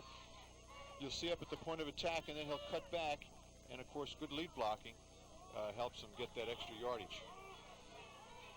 Dave Dickey, 72, comes on. Brad Birch goes flying off the bottom of your screen and off the field. 2nd down and 7 now at the 12. Pitch for Elias. Sweep to the left behind the seniors. Inside the 5. Throwing for the end zone, and he makes it. Touchdown, Brian Elias. Got good blocking, and he did the rest. 2nd touchdown of the game for Brian Elias, and it's now a 19-7 game. You know, I think as the year progresses and we see more of Brian Elias, the more he reminds you of the running abilities that his brother showed so often at Lacey, and of course has carried on to Princeton. But he's got that tremendous drive, that leg drive, that never give up, that body lean, and all the qualities that his brother had as a fine running back for Lacey. It's a 12-point lead, so it looks like Lou Versillo will go for 2 and try to make up for that missed kick after the last Lion touchdown. If you kick it, you can still lose the game 21-20. Now we'll try to make up from the 3. Barglowski throwing in the flat, complete, and 2 more to Gary Sasala. And it is 21-7 with 10:49 to go in the game. On that play, it was so well conceived. They just had 2 wide receivers come across the middle and just flared Sasala right out, and he was able to get into the it wasn't a difficult play. It was just well conceived by the Lacey staff. And here it is, Tony. Just watch everybody come inside, and just Gary Sasala from the fullback position just goes right out in the flat, and he's wide open.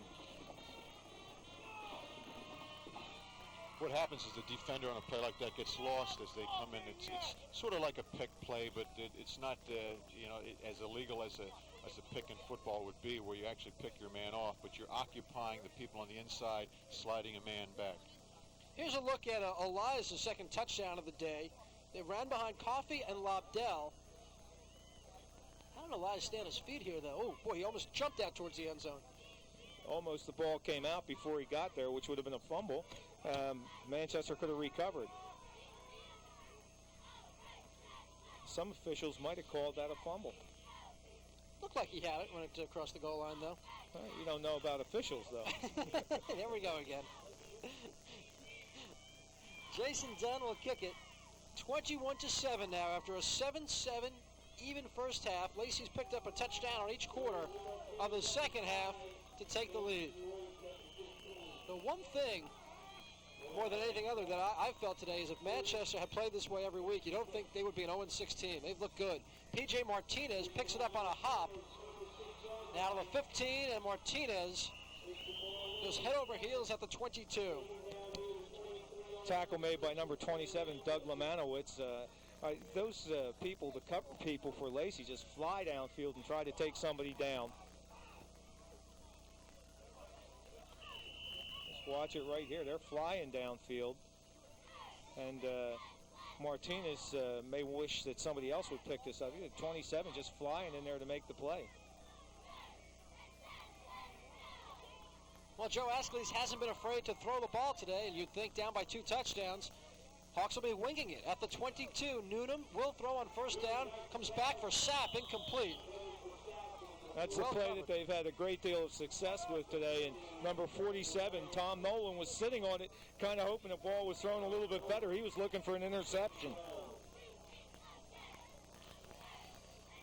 The 2 most successful pass plays for Manchester are being run over and over again, and they have been successful, but it's not going to take too much longer for one of those to get picked off by Lacey, the way they play good defense in the secondary.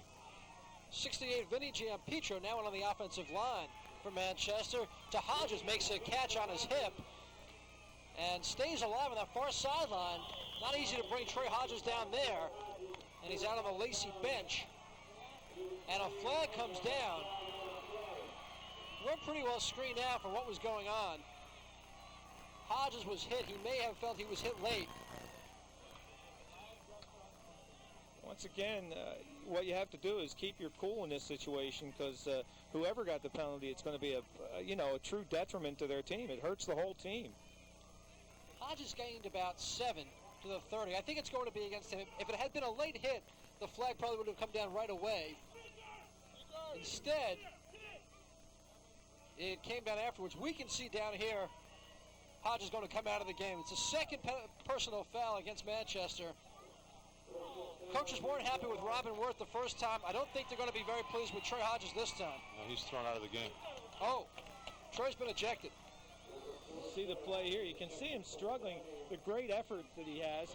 I just, maybe the frustration is building up on Troy Hodges. Can't see what happens over there, but he's done for the day. He left in the second quarter with an ankle injury, and now he leaves in the fourth quarter for good with a personal foul and an ejection. Hodges never was able to get on track today. 10 carries, just 14 yards rushing. Coming into the game, he had 400 and some yards carries gained this year, and that's a big part of their offense, and him being injured in the first half and thrown out this head takes a little bit away from their explosiveness. And again, that penalty's after the play. The play counts. It's 3rd and 15 at the 15. Newnham, 3 on the pattern, going deep, knocked away by Lobdell and incomplete. Lobdell's a little upset at himself. He could smell the end zone on that and extended himself and almost tipped it back into his own hands. See a 6 foot, 230-pound linebacker getting that deep to knock a pass away, give you an idea of his mobility. So Cribben will punt again. He's done that quite a bit today, standing at about his 3-yard line. Pestricello at the Manchester 42 has to back up. Fields at the 45, has it set up down the sideline to the 30, and he went out of bounds, I believe. Oh, I thought I heard a whistle. No, no touchdown, but I didn't hear the whistle back at the 30. Instead, they say Pestricello is out inside the 20 at the 12. You can see that return set up the moment that Dave Pestricello caught the ball, and he gives the Lions great field position at the 11. Second big run back for Pestricello today. You can see it right here. It's a nice punt by John Cribben, number 7. Pestricello grabs it, and now he's just going to the wall, and the wall is set up. You can see these blocks being set up, and he almost, unfortunately, gets knocked out of bounds at the 12. Well, it's unfortunate if you're from Lacey. It's fortunate if you're from Manchester. An impartial guy. So Lacey can punch it in from just 12 yards away here and take a stranglehold on this game. First down and 10. Cohen goes in motion. Barklowski looking to throw, rush from behind, hit and dumped. There's Eric Wagner, who's missed significant time this year with an ankle injury, but he's back in there defensively, and it looks like he's running well. He's running very well, and you got to be impressed with Manchester once again, and Joe Ascalise and his staff. These boys aren't giving up. They're fighting to the very end. Okay, watch Jerry Kratz, number 54, pulls out, and his responsibility is to check front side and then go to backside for pass protection. He checked front side, but before he could check backside, defender was in and made the sack. 7-yard loss on that play. Now second down. Cohen back in motion. Barglowski again throwing short. Sasala drops it, starting to run before he had it, and you just can't do that. So 3-level pass. They had the first 2 levels covered, but they didn't have the 3rd level covered. Sasala, he was open. Unfortunately, he didn't make the catch. You can see the replay right here. You see Cohen in motion. They have a wide receiver who's going deep. Cohen's going the middle level, and Sasala comes out of the backfield and is in the flat and was wide open. When you throw that pass, do you want your receiver not to have to turn with his back to the defense? You just kind of want to lead him a little bit so he can catch it and turn up and run. But that pass was a little bit behind him. Brett Coble, number 19, is in the game now on 3rd down and long. Barglowski throwing to the far sideline, catches not inbounds, incomplete. Sasala didn't get down inbounds at the 13-yard line. You only need 1 foot. Apparently he did not get it, and now it's 4th down. Now I think Lacey will probably go for it, even though it's 4th and long. Let's see. His foot came right down on the line, so that would be out of bounds. Lions don't have a field goal this year. It would be a 36-yard attempt. So they'll go for it. 4th and 17 at the 19 of Manchester. Single setback is Elias. 4 on the pattern. Going deep for Cohen. Noonan on the coverage. Touchdown. Beautifully thrown ball by Rich Barglowski. And John Cohen makes the reception. You saw Lou Versillo coming on the field. There was some more pushing and shoving involving the offensive line and the Manchester defense. But what a play by Barglowski. A great throw, great catch and concentration by number 82, John Cohen. What a great play. 4th and 17.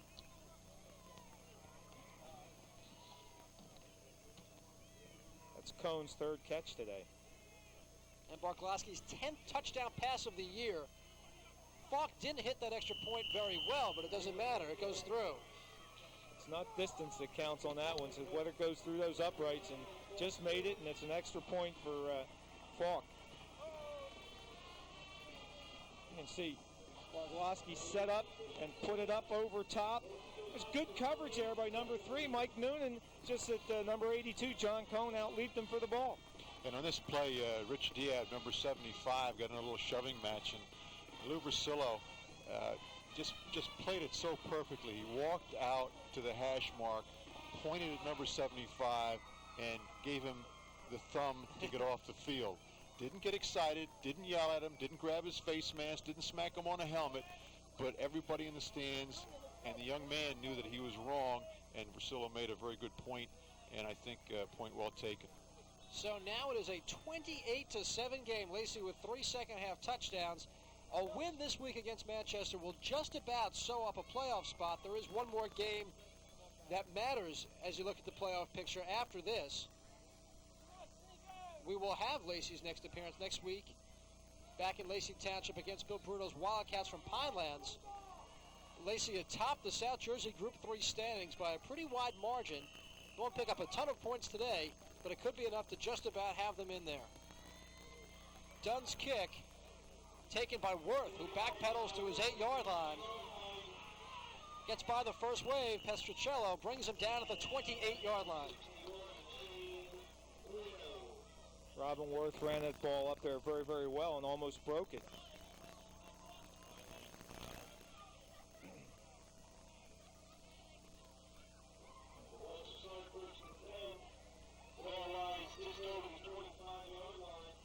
Talking about those power play points, or those power points for the ratings in Group 3, Lacey's on top by about 11 points. or 12 points in South Jersey Group 3. A running play from Manchester. We haven't seen that in a while. Robin Worth is piled up.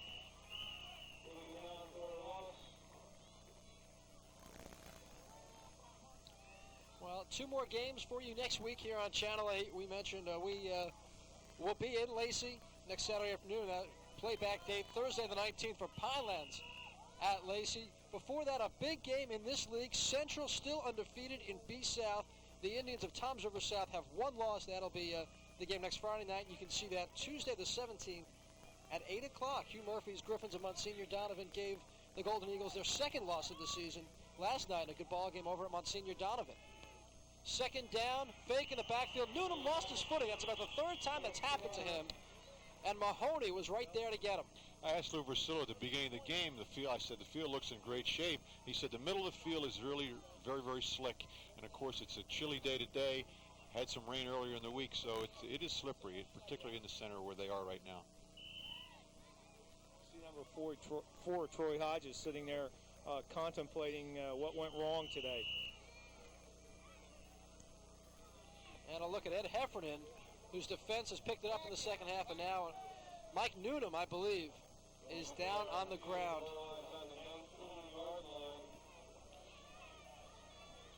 Noonan looked like he was in terrible pain back in the second quarter, right before he threw the Manchester touchdown pass. At that time, it seemed as if he'd injured his wrist. And now John Cribben, who was the starting quarterback at the start of the year, is coming over to the sideline. Cribben will probably start to warm up. You know, you hate to see at the end of a game like this with 7 minutes left, as hard as Mike Noonan has played, as well as he's played, for anything to be wrong with him. You just hope maybe it's he's tired, he's got banged up, maybe he'll recover quickly, because he has been an absolute spark plug for this Manchester team today. They've got to be really impressed with his courage and determination. Well, we talked about that South Jersey Group 3 playoff race. Take a look at how it was going into the weekend. No way you can update it from day to day. There's just too many factors, unless you had a few hours. Maybe we should have put you to work on that last night. But anyhow, this was going into the weekend. Lacey on top, Group 3, with 53.5 points. The way it works, if you're not familiar with it, you get 2 times, as you take a look, the top 4 make it. Woodrow Wilson with a former Manchester player, Ramon Worthy, doing very well. There's the teams in the mix. Central with the loss last night, probably dead. If they had beaten Monsignor Donovan, it would have been a lot of power points. A lot of teams still right there in the mix. You're right, and we were looking down. The number 5 team that was on the list was the Egg Harbor team, and they beat Atlantic City last night, which was a Group 4 team with a 5-1 record. So that's going to give them plenty of power rating points. It's a Group 4 times 2. That's 8 points right there. 5 wins, that's 13 points. That puts them up at 50 and jumps them up into the mix. So this win by Lacey today is very important because it keeps them going. If they lose, they stay at the same thing, 53.5 power rating points. But this will give them 4 points, and it will add to their power rating.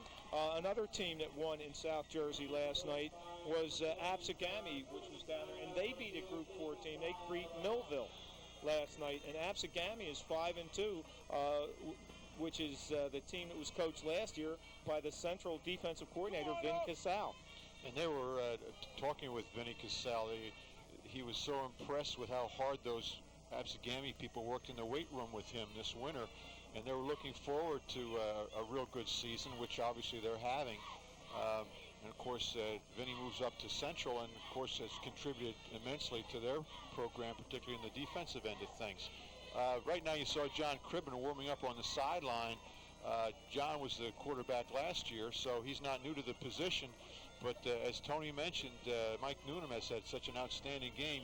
You hope that he's certainly not hurt to a point where he can't get back in or would be hurt for next week. But John Cribben right now is a quarterback for Manchester. Mike Noonan has an entourage around him. He's sitting on a bench and no longer appears to be in terrible pain, although I'm sure he's not feeling too great. Cribben is in there, and on that first play, he was stopped immediately. Elias was in the backfield to bring down John Cribben, who did not have great success his first couple of games at quarterback this year, and they were surprised at how poorly it went for John. And now we'll be punting on this play. That's a tough play to start out with if you're the quarterback coming in. I mean, a counter option coming down and with the possibility of pitching it's just it's a little tough to ask a new quarterback into a ball game for the first time probably this year to do something like that. Right, a month and a half at tight end. Manchester used a timeout before that last play. They just had to use another one now before the punt. There is Mike Newnham.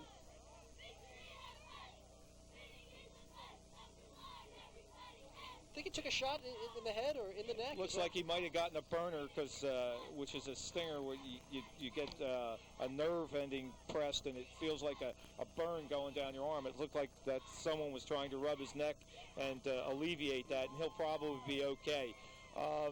You know, what's funny is we're talking about poor John Cribben coming in playing quarterback and running the counter option. Ed Heffernan knew the new quarterback was coming in, and the first thing he does is bring number 21, Brian Elias, a safety, the free safety, on a blitz to make it even more difficult. So you know that that defensive coaching staff over there at Lacey is thinking all the time.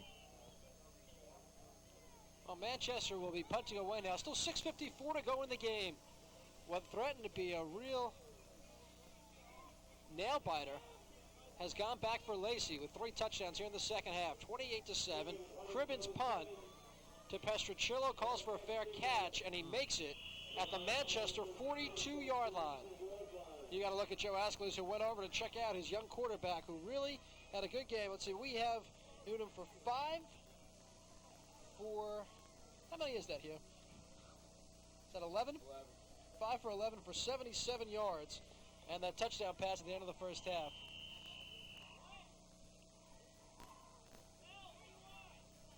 It's something like that. It looks good to me. You know, we've been here a long time. We can see the moon. Starting the game at 2 o'clock when you change the time schedule here to Eastern Standard Time, starts to get dark early, and we can see the sun going down. It's in the east or the west. That one I know. First down at the 42-yard line. Here's Sasala. Oh, he was hit. Tried to turn around and got belted again. John Eubanks, I think, again, was able to finish it off after Billy Herman had the initial hit. Talking about Mike Noonan's stats, he's 33 for 69 coming into this game and had 7 interceptions with 3 touchdown passes. So he's improving as he goes, and we saw a lot of improvement today. You see this last play, you see Sasala, and you see the defensive play, you see the corner come up and force him inside so that the linebackers could make the tackle. That was Eric Wagner that did make the hit. Second down, a bump in the backfield, but they get it to Cohen anyhow, and he is stopped. Brian Howe, who hasn't seen much action today, got in there and flipped Cohen up. You don't often see that end around twice in one game. And you don't usually see it with 2 possible people who could take the handoff on the reverse. If we have a replay, here it is. You can see a lot of people back there wanting to get that ball. And then a great hit. Number 19, Brett Coble, was trying to throw a block for John Cohn. Coble emerged in this game in the fourth quarter. He hasn't made a catch or ran the ball this year. Third down now and about 9. Barglowski going toward the sideline, and it is incomplete. He got it over Sapp's head, but Cohen couldn't get it before it hit the turf. Almost came up with a sensational one-handed grab there, and the official called it incomplete. Been a little more passing in this game both ways than I think we expected. Even if we thought Manchester would open it up, they were passing virtually every play for a while, and Lacey's had to go to the pass a lot themselves. I'm surprised. I thought Lacey would pretty much concentrate on their ground game today. Now Barglowski will punt to the sideline. It was dangerously close from Manchester's point of view from hitting Howe and being a free ball. It gets down at the Hawk 10 with 5:04 to go. Mike Newnham will stay on the bench, and John Cribben will be at quarterback. In those cover teams, you have to go down and you have to just get a quick glance over your shoulder to find out where the ball is, or one of your teammates has to let you know exactly where you are in relationship to the football, because that's the worst thing that can happen, is that ball to hit you and then become a free ball. saw Joe Ascalise screaming to Brian Howe, get out of the way, and then tapped him on the head and with a smile, telling the young man he was proud of his abilities to hustle down and try to throw a block. Well, the rust on John Cribben's quarterbacking skills are showing. He didn't get that snap cleanly, but he did recover it. It's difficult to come from tight end where you're banging with people all day, your hands get banged up, and now you got to go in and take that snap from the center. It's a very difficult adjustment. You see it right here. Maybe he's not used to staying. He does not ride in the center like he would if he was practicing all the time. And as a result, the center fires out, and he's pulling away, and the ball dropped. Your backup quarterback probably gets some reps, but in this case, he's had to learn tight end, and they may have been really focusing their energies on that. Second down, they give it to Jones, and he's stopped at the line of scrimmage.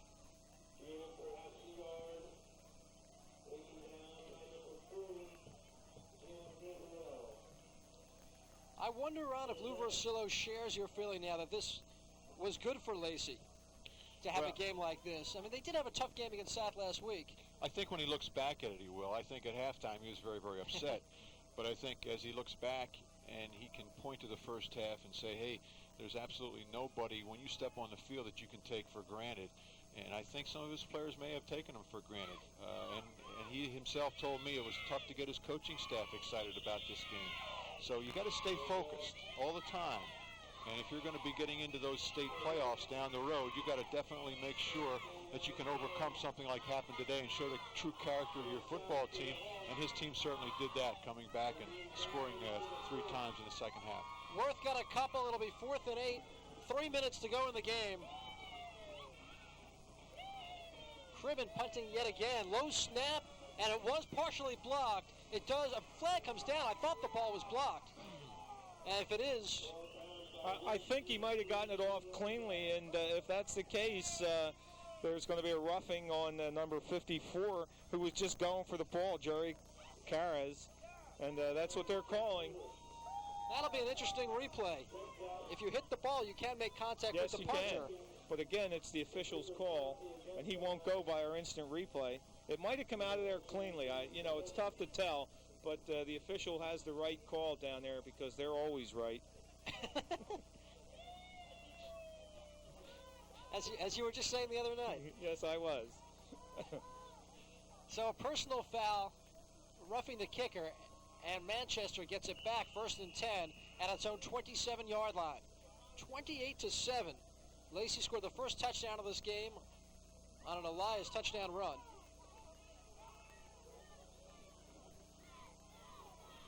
Standing on the sideline is number 3, Mike Noonan, with his helmet on. He's probably trying to tell Joe Ascalise he's ready to go back in. I don't think he's coming back, though. Not at this point, I wouldn't think. Cribben looking to throw for the first time over the middle. Has his man, Moliero. Good-looking pass by John Cribben, who found Moliero in the midst of the Lacey zone. First down out to the Manchester 44. One thing that Manchester has found today is they found some holes in that defensive secondary. And you look at John Cribben deliver the ball very, very well over a linebacker in front of the defensive back, and Moliero makes an excellent grab. Could be an old tight end around next week. Pass off the tight end around. There you go. We saw a tight end throw a touchdown pass today. Talking about a JV game. Freshman game. A lot of people are checking their VCRs going back to the first quarter, wondering what they missed. That one incomplete. Well, we happened to see a freshman game today, and we saw a tight end throw a touchdown pass. It was a tight end around pass. A minute 50 to go. We mentioned Elias scored that first touchdown of the game in the first quarter.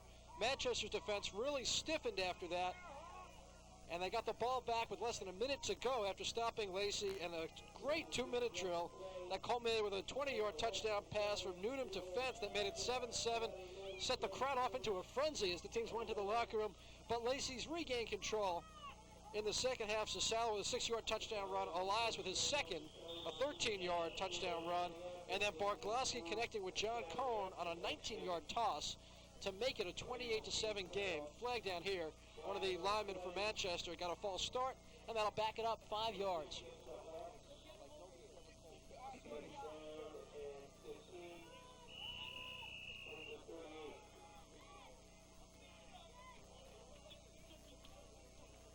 been talking about the problems they've had adjusting people for Manchester, moving them around different positions, and they've still performed very ably today. And one of the guys that's doing that is John Cribben, number 7, who's filled in a quarterback and is throwing the ball pretty well.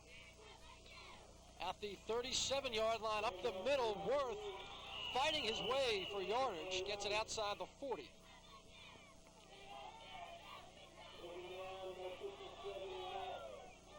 Clock running now with 1:35 to go. The Hawks have a very winnable game next week. Freehold Township, I believe, on the schedule for them. At Freehold Township next Friday night. And one thing Joe Ascles knows he can take from this is that if his team plays this way again, they've got a great chance to get on the win column here in 92. And as Hugh Murphy is watching him, he's got to be worried a little bit too.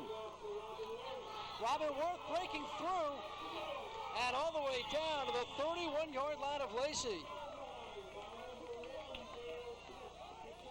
You know, Robin Worth is primarily a blocker, but today he's had to run the football with Troy Hodges pretty much confined to the bench. And here you can see him run up inside, bounce off a few of the Lacey people, and they just keep going, and just a shoestring tackle gets him from getting into the end zone. He's a tough runner to bring down in the first hit. We've noticed that both times we've seen him play this year. And he's a good blocker. Can do a lot of good things. 40 seconds to go in the game. Cribben steps back over the middle and complete to the 15-yard line to Steve Fentz. Shades of the first half, although this one's going to be just for the scorebooks, but the Manchester crowd would love to see its team score again. Would be another positive. We talked about positives. The first half, Joe Ascles can take out of this. You see the reception there by number 26, Steve Fentz, and a fine throw. Cribben is doing a much better job of throwing in this last couple of series than we saw last year when he was the quarterback. Timeout for Manchester. I think that's their last timeout. They had to use 2 when Noonan got hurt and Cribben first came in. 35 seconds to go in the game. Lacey is going to go to 7-0, the last undefeated team here in Ocean County. 7-0 and be in the leadership for Group 3 South Jersey playoff position. They'll probably be the number 1 seed.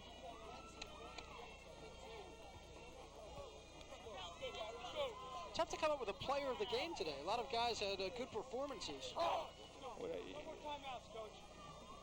Your guess is as good as mine today, Rich. You know, John Cohen, number 82, had a good game for Lacey, caught a touchdown pass. Elias and Cesala had some moments, but by their standards, it was not a great game for either one of them.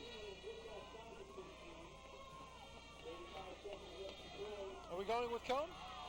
Oh yeah, that's how about that? Dave Pestricello, punt returner. 2 beautiful run backs. Cribben throwing for the end zone, has a man, touchdown! Anthony Moliero. And the Hawks score again with 29 seconds to go. John Cribben just showed so much patience on that play because when he let the ball go, he was leveled. He was leveled by number 57, Matt Cutano, but he held in there and just delivered the ball perfectly to Moliero for the touchdown. You know, it's not like Manchester's going against the backup defense. I mean, there are frontline defensive players in there for Lacey. That's what's so upsetting to Ed Heffernan, because you know, he's still got a lot of his frontliners in there, and they're still moving the football. Manchester's just not giving up. And here it is. Now, here's a 2-point conversion. The Hawks will go for 2 at the 3-yard line. Worth a single set. Cribben to his right. The left-hander throws back, and it's incomplete. Incomplete. Fielded on a short hop by P.J. Martinez. 29 seconds to go, and now Manchester trying to go for the onside kick. And now we will get a look at that touchdown pass. Cribben does have a strong arm. Right, and watch the patience. Look at him set, and like he gets, as he delivers, he's getting hit from both sides. Takes a lot of patience and courage to stand in there. 4 catches today for Anthony Moliero. He had a good game. So did Steve Fentz, who caught the first touchdown pass. He has 3 receptions. You know, I like your thought about Dave Pestruzzello, who had a very good game running back 2 punts, nearly broke both of them. What are your thoughts on that, Ron? Yeah, I think so. I think they're 2 good picks. Petruzzello, you had mentioned John Cohen. Yes. Go with them both? Sure. All right, Pestruzzello and Cohen, our players of the game.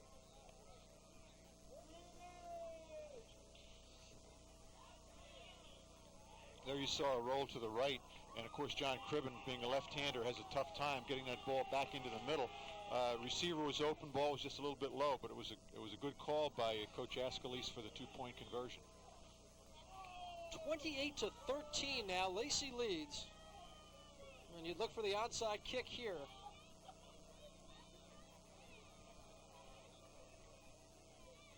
Lacey has its linemen up front. Does not have the backs and wide receivers like you might see sometimes. And they don't have all the men up in between the 40 and 50. Just 5 men up for Lacey. But no onside kick. Knocked down by, I believe, Mahoney, who will hold on to it at the 37. I thought they would go for an onside kick there, try to recover, try to get back in the end zone. But again, Joe Ascalise can take many positives away from this game today. First of all, in their first half, their defense was outstanding, and also they moved the ball in both halves, so he's got some real positives here.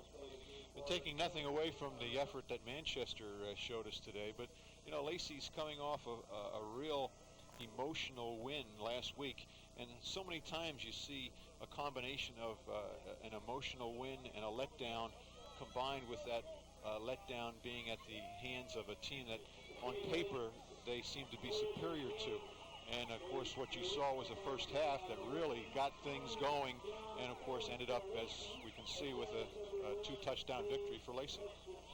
So the Lions go to 7-0. It was a harder fight than most people thought it would be, but Lacey hangs on and wins here today, 28-13. Again, our players of the game, Dave Pestruzzello and John Cohen, and we will talk to them in our post-game show. Our final score from Manchester Township, the Lions 28 and the Hawks 13. Stay with us.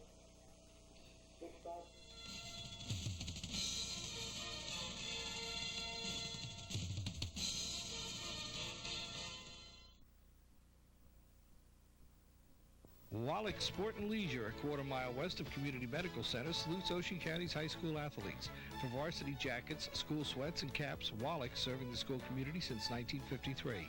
Your parents probably bought their first gym suit from Wallach's.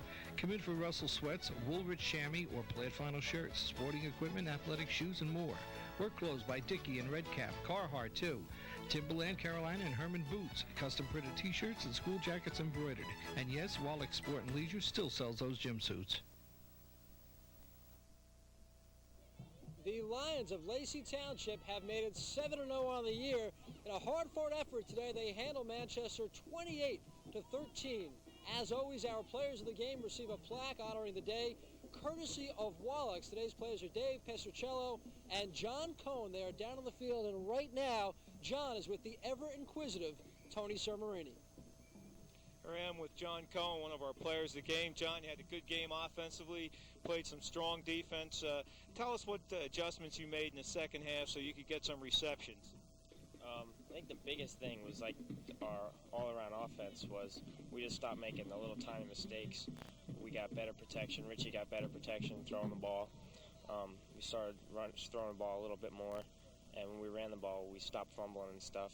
And we just stopped those little things that we normally don't do. We stopped doing them, and everything kind of came together, and we played lazy football in the second half. Okay, it was good. I guess Coach Versillo at halftime mentioned something about you were playing very un-Lacey-like football. Yeah, the field was really messy. We had a couple holding calls and stuff that took back first downs and stuff, and that was really killing us. Okay, you also had some problems defensively in the first half. Did you make any adjustments at halftime in your defense? Because Manchester was having a lot of success throwing the football. We stacked up the coverage a little bit more, and we learned what kind of patterns they were running. Coach Heff and Coach Malik, the defensive coaches,